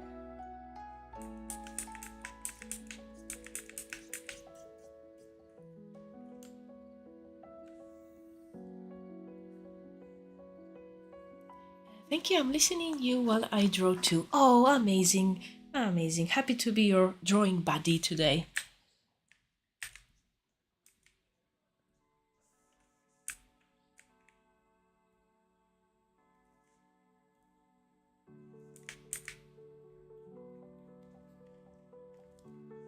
Oh, maybe like this one is the light maybe that emits is quite strong. So we could have some really nice rim light on the Necromancers.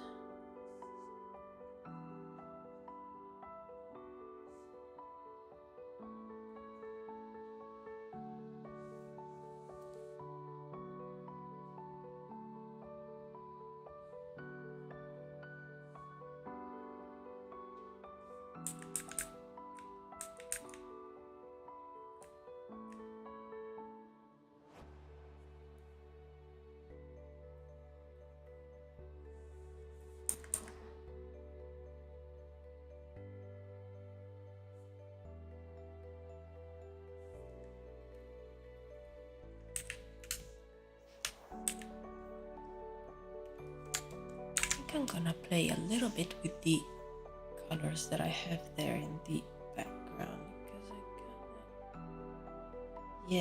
I kind of want to go back to that orange.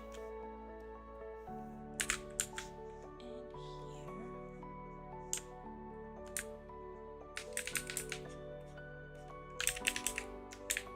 Maybe giving back a little bit of the purple.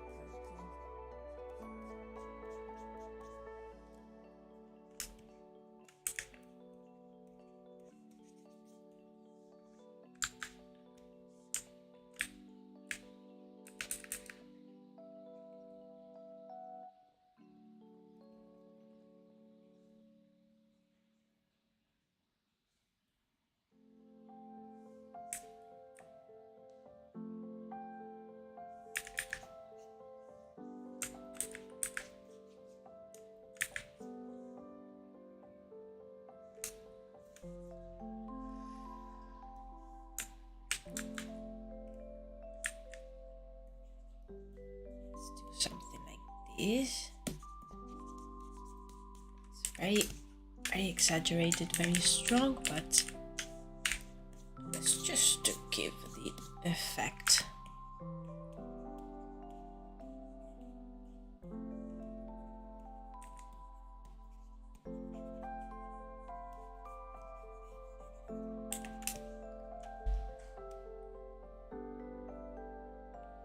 Okay.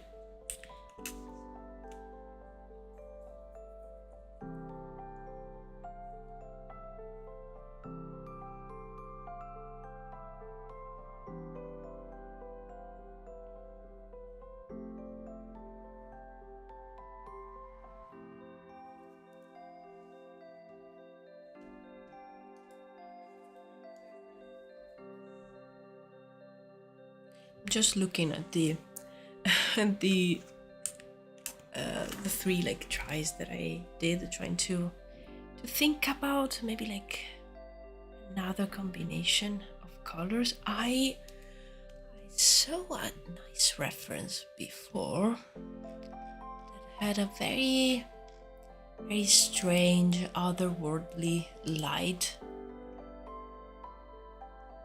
Let me see if I can find it.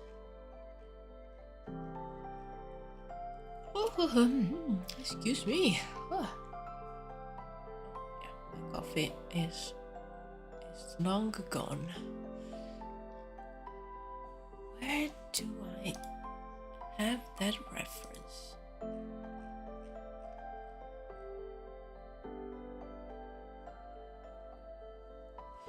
It looks like coal turning to ash. Ooh, nice. I don't know if that's what's supposed to be, but looks awesome. It's not, but that's a really nice like reference. Yeah, it does look like the coal like turning white and gray. That could be a really nice reference for the texture of this stone. Thanks for pointing that out. Well, I'm gonna write that down because I think I want to this scene at some point I will push it forward, and I wanted to have it like almost like a key art, like a key piece of art, and I will probably use some photo bashing, especially for the textures. And I was actually still not decided on the look of the stone, and I think that could be a nice idea to use some coal as like a texture, like when it's when it's turning to ash, that it's all like almost like open, and if you just touch it, it comes like it crumbles down.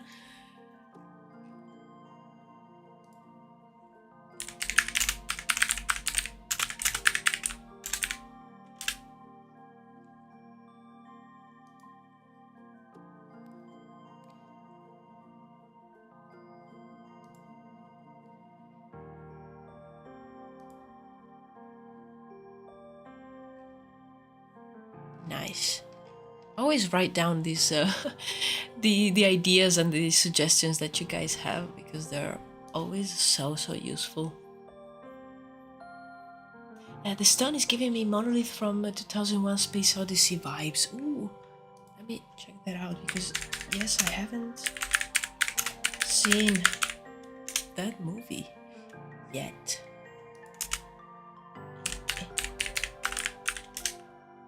Oh, okay, yeah. Yeah.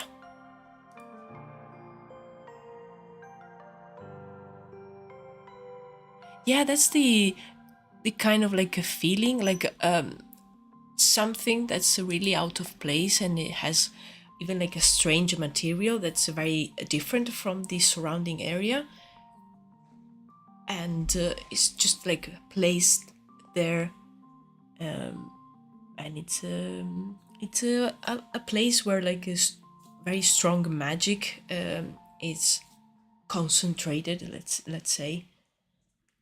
So yeah, absolutely. That's the vibe, I will say.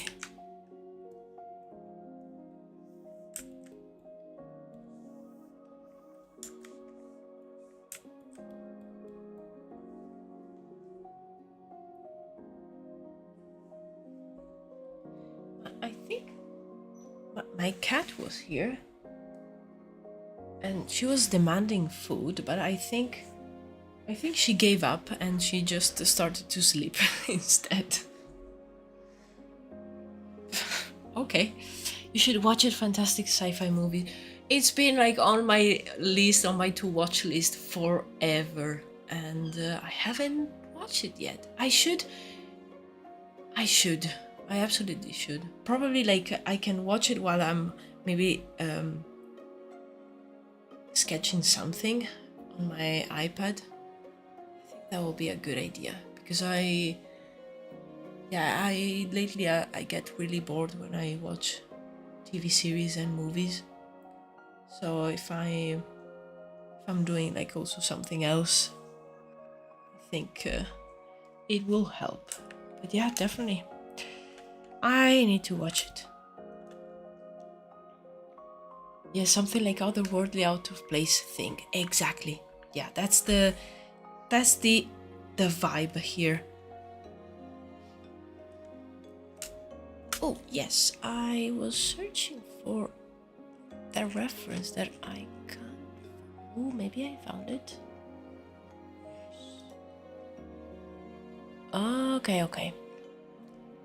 Okay, let's see.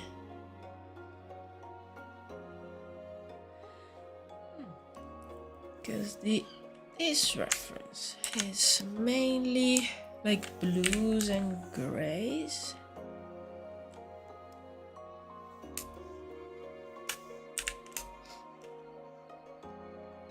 Oh, the film is really slow, but it's worth the watch. Yes, I remember like years ago I saw Barry Lyndon. It took me 2 days because at one point I was like, no, I need to stop. I need a break. I need a long break. That movie is so slow. Very nice. Like, I'm so happy that I watched that movie. And also, it's probably something of like older movies, but I remember a lot of it. And like in newer movies, sometimes I struggle to remember them, even just after a few months.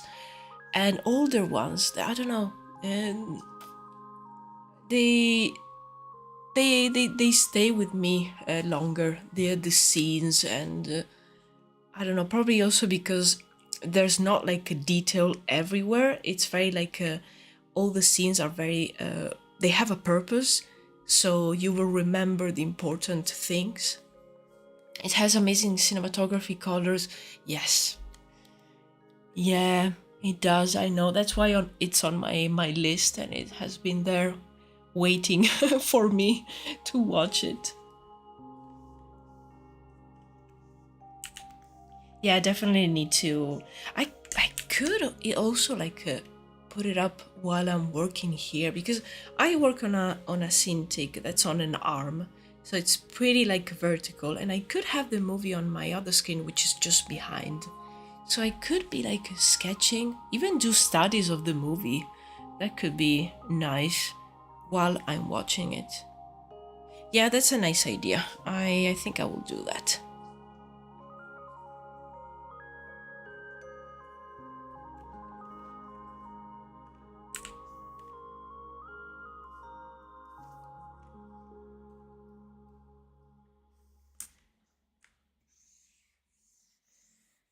Okay, so the light on this reference piece is sort of like this color. So why not have maybe like sort of a fog or something like that. That's slightly like green, and it's like all over the forest, but maybe it's like denser in the foreground. I haven't seen Barry Lyndon yet, but I guess all Kubrick movies are like that. They stick with you years after. Yes, exactly. That's the feeling. I think that's the only. No, it's not the only Kubrick movie I've seen. I haven't seen many. Oh yes, of course, Full Metal Jacket. That one too. Yeah, I think I've saw Full Metal Jacket and Barry Lyndon. I've started The Shining, but I don't know. I think it wasn't the right moment. It wasn't the right like evening to see it, and I just after half an hour, I think I stopped. And same thing with the Clockwork Orange. Yeah, I don't know. I didn't. I wasn't able to finish those two. Probably one day I will try again. Yeah, Full Metal Jacket is great. I love that one. Yeah, that one I saw multiple times, and I had the DVD when I was in high school. Like I had to have it, and yeah.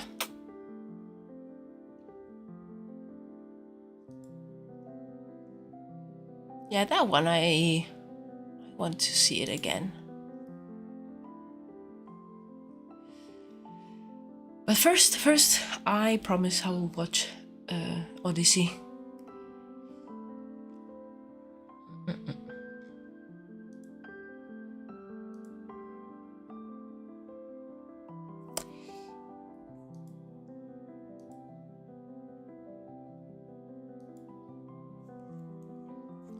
The Shining builds up slowly, and the third act is the best. Also, I would recommend Eyes Wide Shut if you haven't. I haven't seen Eyes Wide Shut. I think now it goes on my list too. And yeah, The Shining. I've heard that the first part is the most like difficult to like go through, but after that, as you said, it builds up. So then you're kind of like hooked. So I need to try again. I think it's not that I wasn't liking it. I think it wasn't the right moment, and I was bored, and I couldn't like concentrate on the movie very well. So I'm just waiting for the winter and bad weather to just try and watch a lot of these movies that I'm missing. Especially if you like a conspiracy. Oh, okay. Intriguing.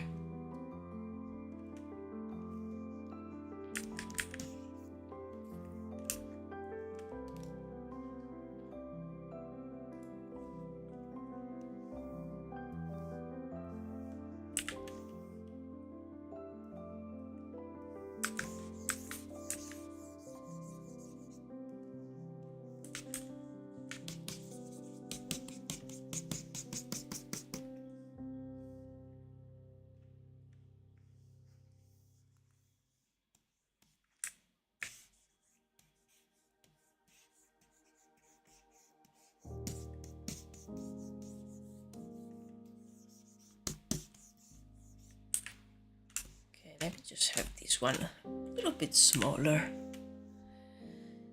Ah.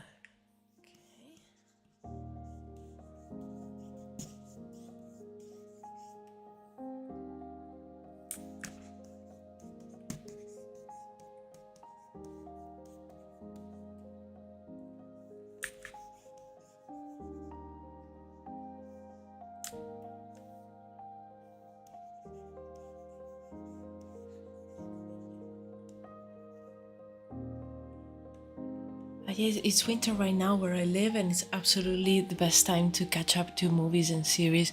Yeah, it's still kind of like summery, and the weather is starting to turn, and I couldn't wait because I really don't like warm weather and summer. So yeah, I'm just waiting for it to be like a proper autumn and winter and be like colder and dark at like 4 p.m.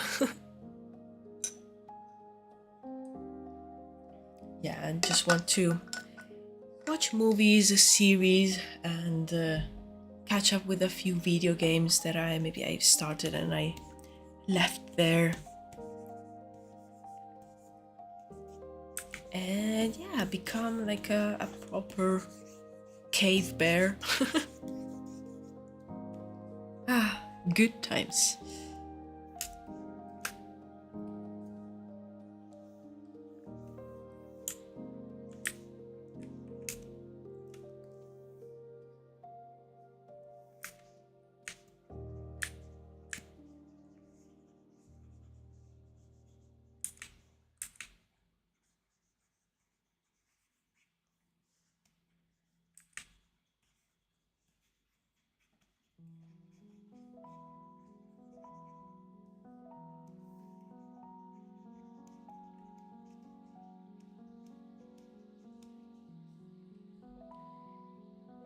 Okay, I find that this light could work, and I will have the trees and the stone. Those will be darker, but right now just to make the basic light. Good times. I always say that I hibernate for a couple of months. Exactly.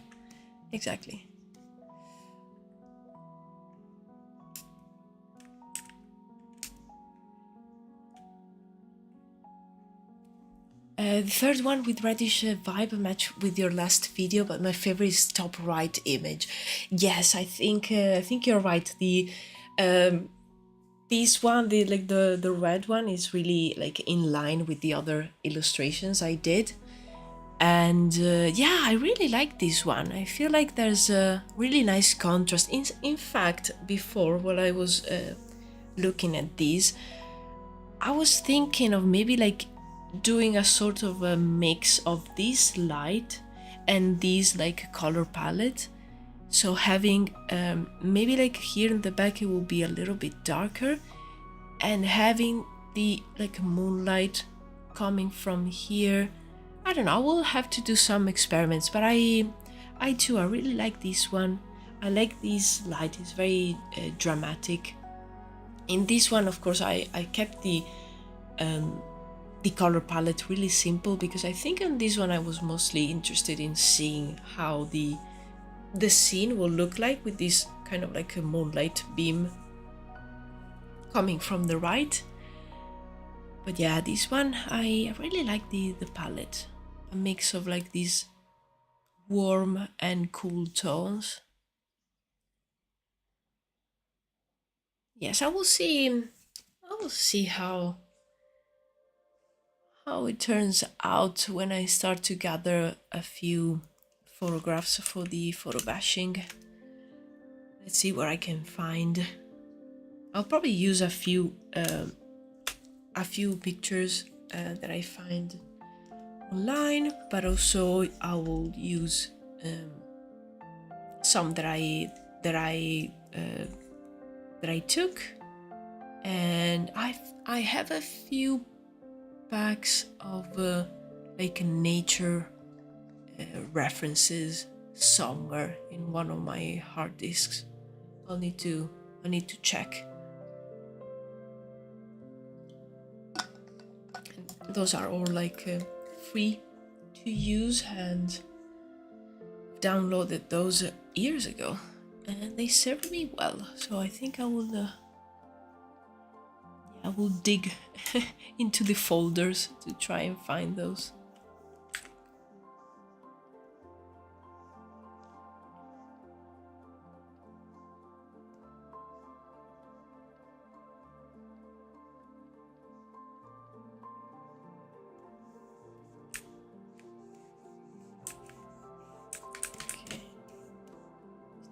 Oh, this is a brush. No, I need an eraser. Okay.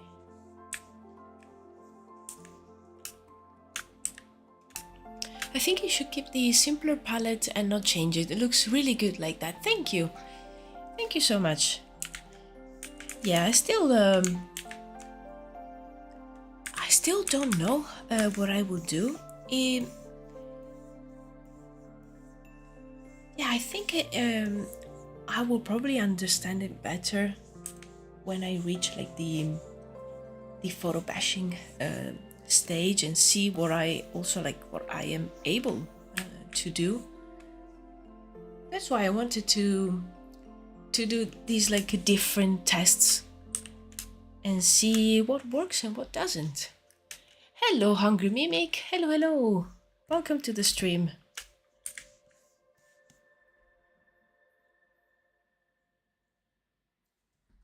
Yeah, this one too can work really well. Like this green green fog is very ominous. Even if we squeeze it a little bit. Oops.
Start defining a little bit of these shapes.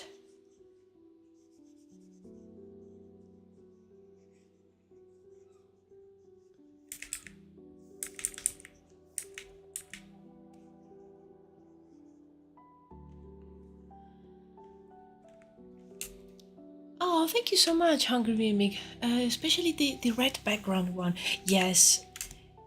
Yeah, we were noticing how the red one is very like in line with the other concepts that I did for the Necromancers. Like I think the general vibe and the palette, like the color palette, and yeah, I think like these could all work. I'm still trying to decide which one to choose.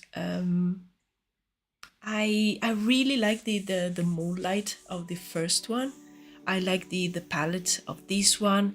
I like the strangeness of the third one, and this one that I'm doing right now is very like very canonically eerie scene with the green fog in the forest. So yeah, I think I will need to sleep on these ones, and And yeah, trying to decide which kind of like vibe do I want.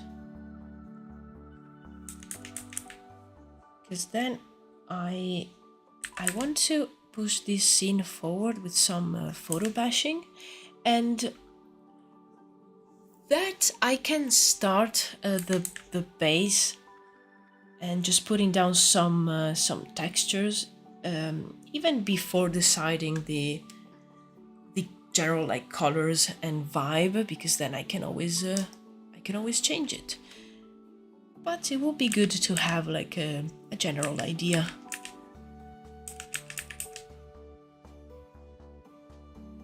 I'll probably do some reference research and go into like the folders of images that I have saved, just trying to put a collection of photos to use. See what I can find.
Okay, my cat, wake up. Now she's hungry and she's angry. She's trying to open the door. I love how she doesn't understand how to open doors from like inside of a room. She didn't master that yet.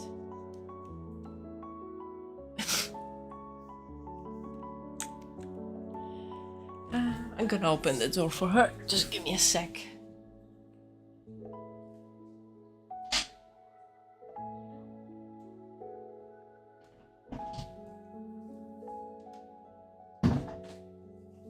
Okay, done. She's free to roam.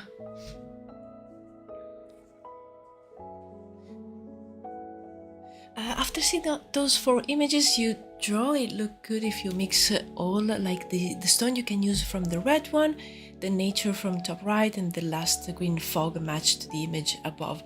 But I don't know how to put the light from the first image. Yeah, that's also a good idea. Like taking something from like each of these to like create the final image. In fact, like these will be a great reference as soon as I start the actual like final like a final, you know, those files, like this is actually the final one. But yeah, once I start that, I can for sure take a few ideas from each of these and like combine them and create like a 5th one. I don't know how to put the light from the first image. Yeah, that will depend on the overall scene, because if the light works best behind the stone, I will not have the moonlight.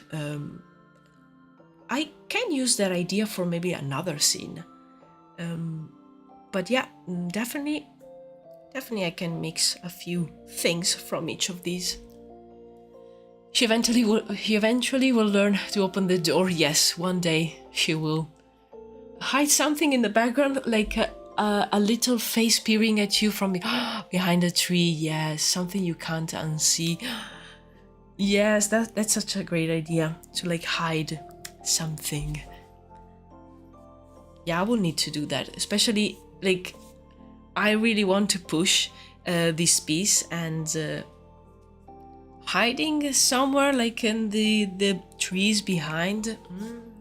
Yeah, I think it will be quite easy, and it will be something that maybe like at first glance you won't see, but when you see it, then you can't see it.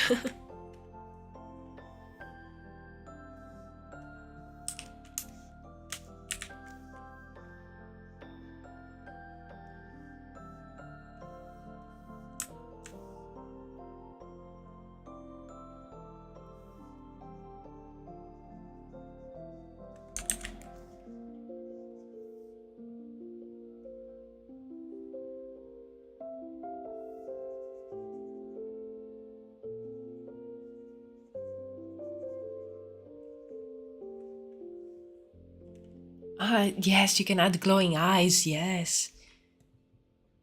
Yeah, something in the background that you can't.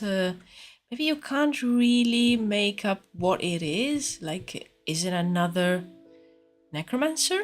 Is it someone else? Is it a creature? A human?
Yeah, something just human enough, but not quite. Yes, exactly. Like maybe they're they could be like taller than a human, or even like a shorter, so you don't know like it's someone crouching down, or is it someone like on a tree.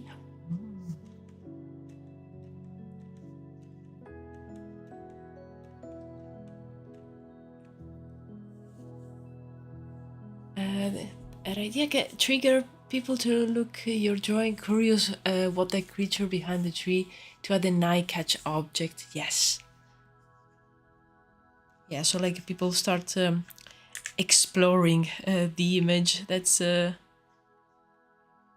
great idea.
me save. I haven't saved in at least like an hour and a half. I always forget. I think it's when I get too much into the piece, like working, I completely forget to save.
I got to go, by the way.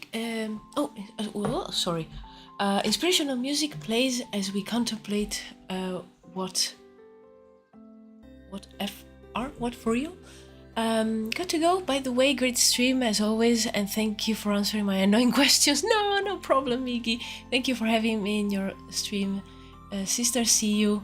And see you all. Thank you so much, Miggy, again for joining me today. I hope you have a great rest of your day, a great Friday, and a really nice weekend. I hope to see you next week. Cheers again. Thank you so much. Oh, okay. Inspirational music plays as we contemplate what fresh cosmic horror is in display before us. Yes, that's that's also the vibe, like cosmic horror. Yes. Yeah, they could be like summoning like a great one, like an ancient.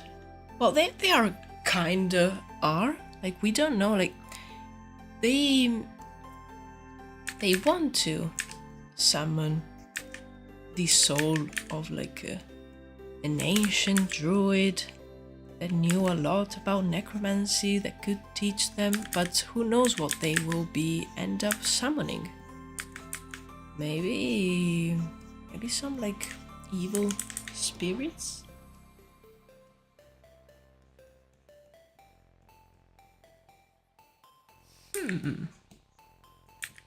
So many mysteries.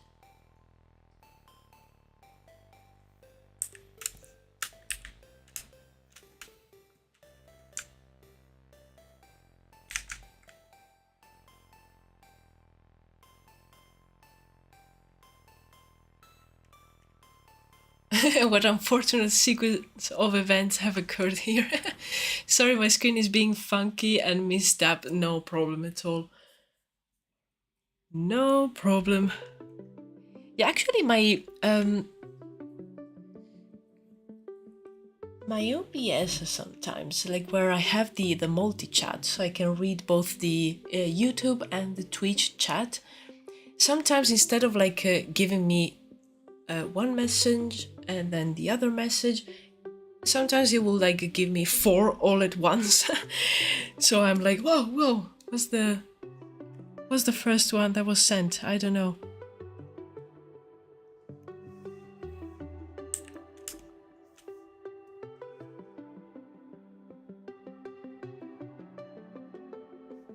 I think this is too saturated.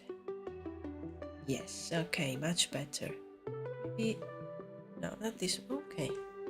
Yes, okay. Let's save again before I forget.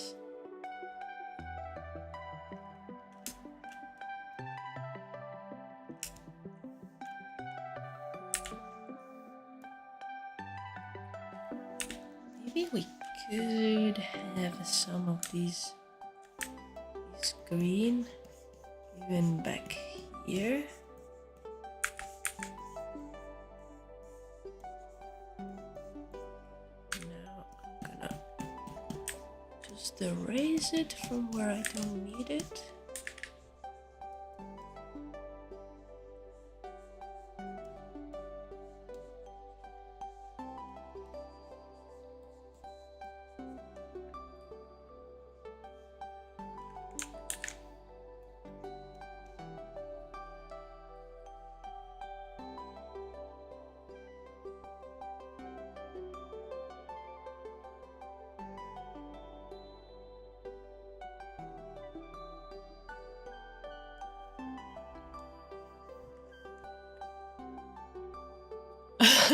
Wait, hold up. Is Jacob's text bubble still there? Absolutely. Like, I couldn't... Look. It's still there. Like, he now looks, you know, proper. Like, he has a proper face and everything. But yeah, and his, like, a name tag and his bubble, like, text bubble. Everything's still there, look. In each one of these. Even on this one, like, everyone is so epic and like doing magic, and he's like, oh no, I don't want to be here. Will this be on the final image? Maybe not, but it will be on these ones. I'm sorry, but yeah. Yeah, I couldn't just erase it, like, no, absolutely.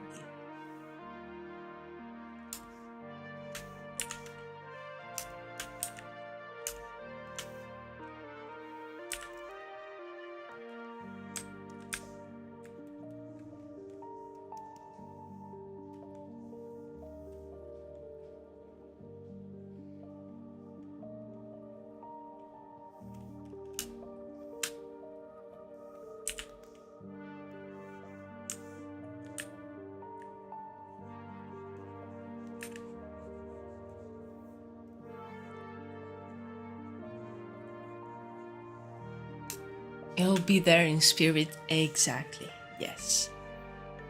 We will all know the tale of Jacob.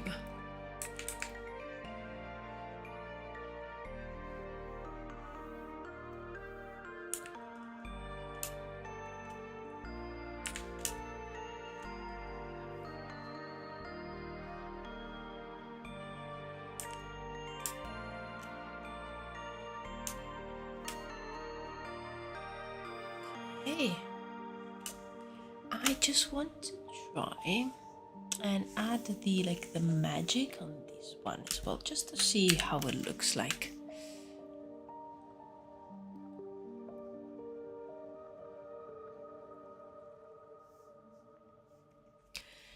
Jacob's speech bubbles, thought and prayers will be there. Exactly. By the way, I forgot to ask this, but why are necromancers unilaterally bald? You know, I used to draw the necromancers as like the some of no, actually, like a lot of them had like a long white hair, and the skin was like those strange like blue greenish colors with like some red patches. And that's how I used to draw them. Then I remember years ago I drew a few of them bold, but with like some markings, like some tattoos on their heads, and I really like the idea. And I kept like drawing the men and necromancers bold, and then I drew a few women, and I draw them with like long hair, and then I said I actually really like the design decision of like them being bold. Uh, Most of them it's because they lose all the hair in their bodies. It just like falls down because they look like corpses, but actually it's more like their bodies are sick and decaying, and like I was imagining like their bodies as like slowly giving up on anything that is done by like a living body. So they are sustained only by energy, by like the magical energy. So I don't know, I really like the look. And then recently it came out the thing of maybe the most like the older necromancers having these like veins, like black tendrils, like veins, and those like kind of um, make like a nice decoration also to have on like on the head. So mostly it was a like a design choice because it looked cool to me. And but yeah, maybe like some of them I will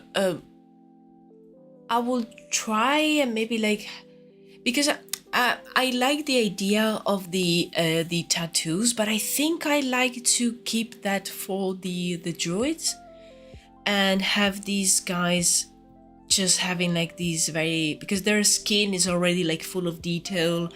um so I kind of like the clean silhouette with all the details onto their skin.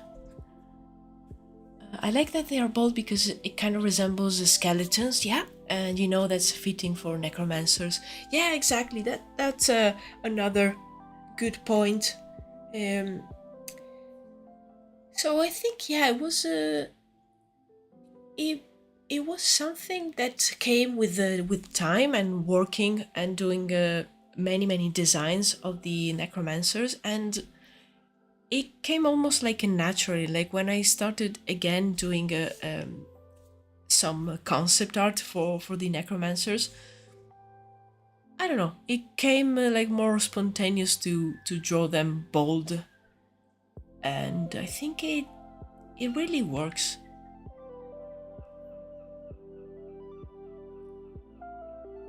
It makes them very eerie looking, and it's it's difficult to them for them to hide, and not because of like boldness is not like something common. It's more like the color of the skin and the fact that you're showing like your whole head, so it's kind of difficult to miss, and you have to wear something to cover yourself if you're a necromancer and you want to walk into the nearest town.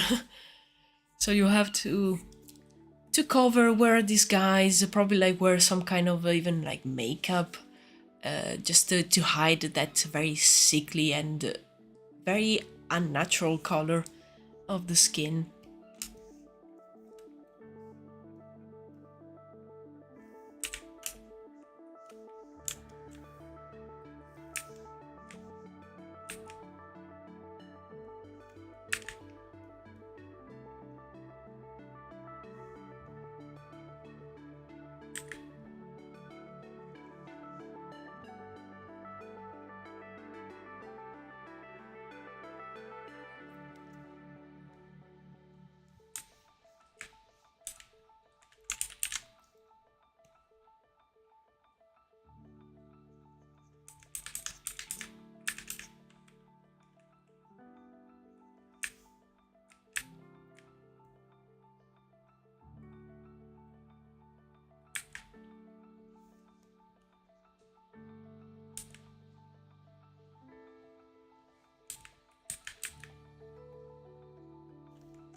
Sorry for the purely world building question, but do necromancers go through a bloated phase like corpses do? As in, are they actually decomposing? Do their wounds heal, or do they have to magically heal? So I think they will not go through like a bloated phase. I thought about it while I was mostly while I was writing info about them. I kind of imagine them doing the opposite, so almost like getting more and more dry. So they turn in a sort of like a mummy. So I think I will use some mummies as a reference, especially for like the face and the hands. So I was kind of like imagining them almost like their bodies retracting and drying up, instead of like the bloated face, like you said. And yeah, it's almost like they are not actually decomposing, and I think that's where the fact that they are like half alive, half dead, kept alive probably by almost only by magic, and it's more like the magic is consuming their bodies in like because they I think they accumulate the magic in a slightly different way than like a druid.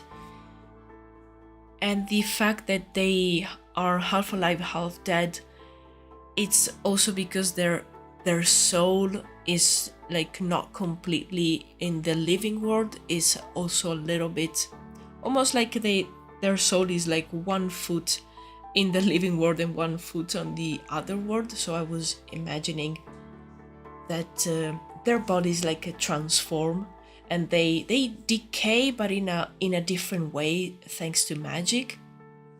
And I will say that they get wounded and they probably use magic to heal, and probably like being them necromancers, I imagine like some of them will have like become necromancers because they were healers that maybe like tried to bring back someone to life. So a lot of them will have knowledge of healing magic.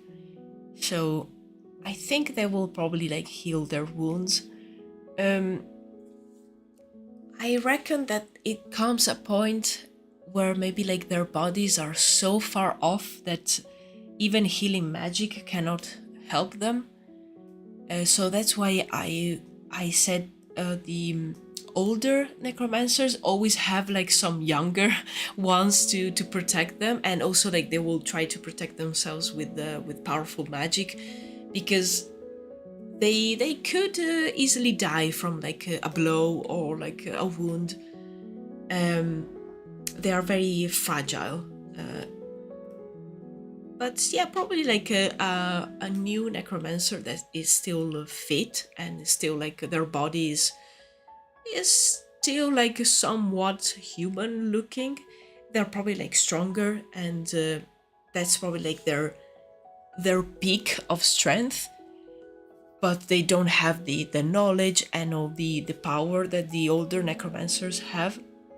And I think that's one of the reasons why they decided, like not all of them, but most of them decided to create like a sort of faction and a group to help each other. And where one is like weak, the other is stronger. So they kind of like balance the group. But thank you for your questions. I really like those because they sometimes make me think about something that I haven't thought about. So I will then like think about it and try to come up with an answer, or maybe like have a session later to like write down a few things. And I think I'm gonna just finish up this one with some good old color dodge. And then I will end the stream because it's already almost 6. Yeah, let me do something like this just to indicate that there's like there's some magical things happening here.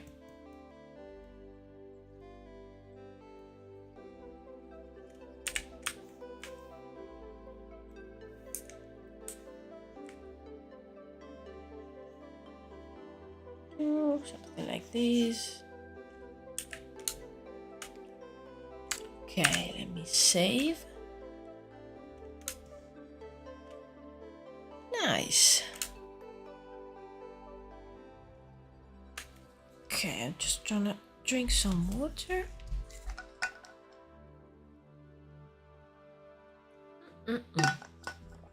I am really happy with the result today.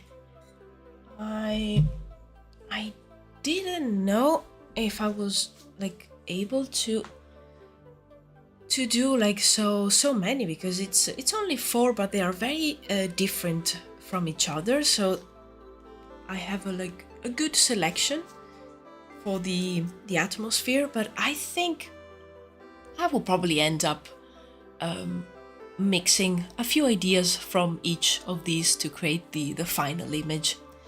Thank you for being my drawing buddy companion today. Have a nice day. Hasta luego. Thank you so much, Barbatos. Gracias.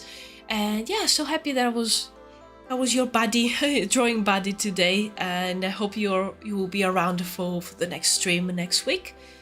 And yeah, so yeah, I'm so happy. Thank you everyone for all your questions. Oh, Hungry Mimic has a last question. Hang on.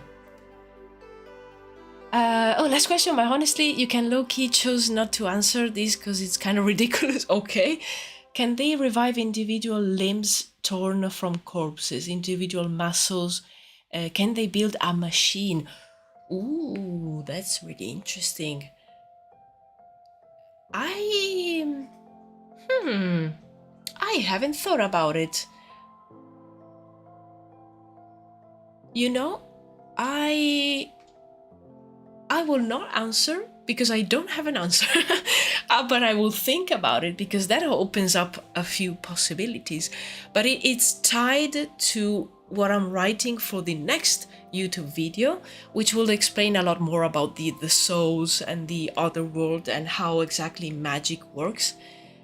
So that could be a good question to answer for that video. Oh, thanks for that, Hungry Mimic. I will definitely write something about it. Also have a very good day. Never had this much fun while studying. Thank you so much. I will be around. Love your art. The third one is my favorite. Thank you, Barbatos. Thank you, Hungry Mimic. Thank you, everyone, also on Twitch. And yeah, you have a great rest of your day, a great Friday, and a super nice weekend. And if you're around next week, I will be streaming. So yeah, join me for other drawing shenanigans and other chill streams. So yeah, thanks again, guys. Have a good one. Cheers. Goodbye.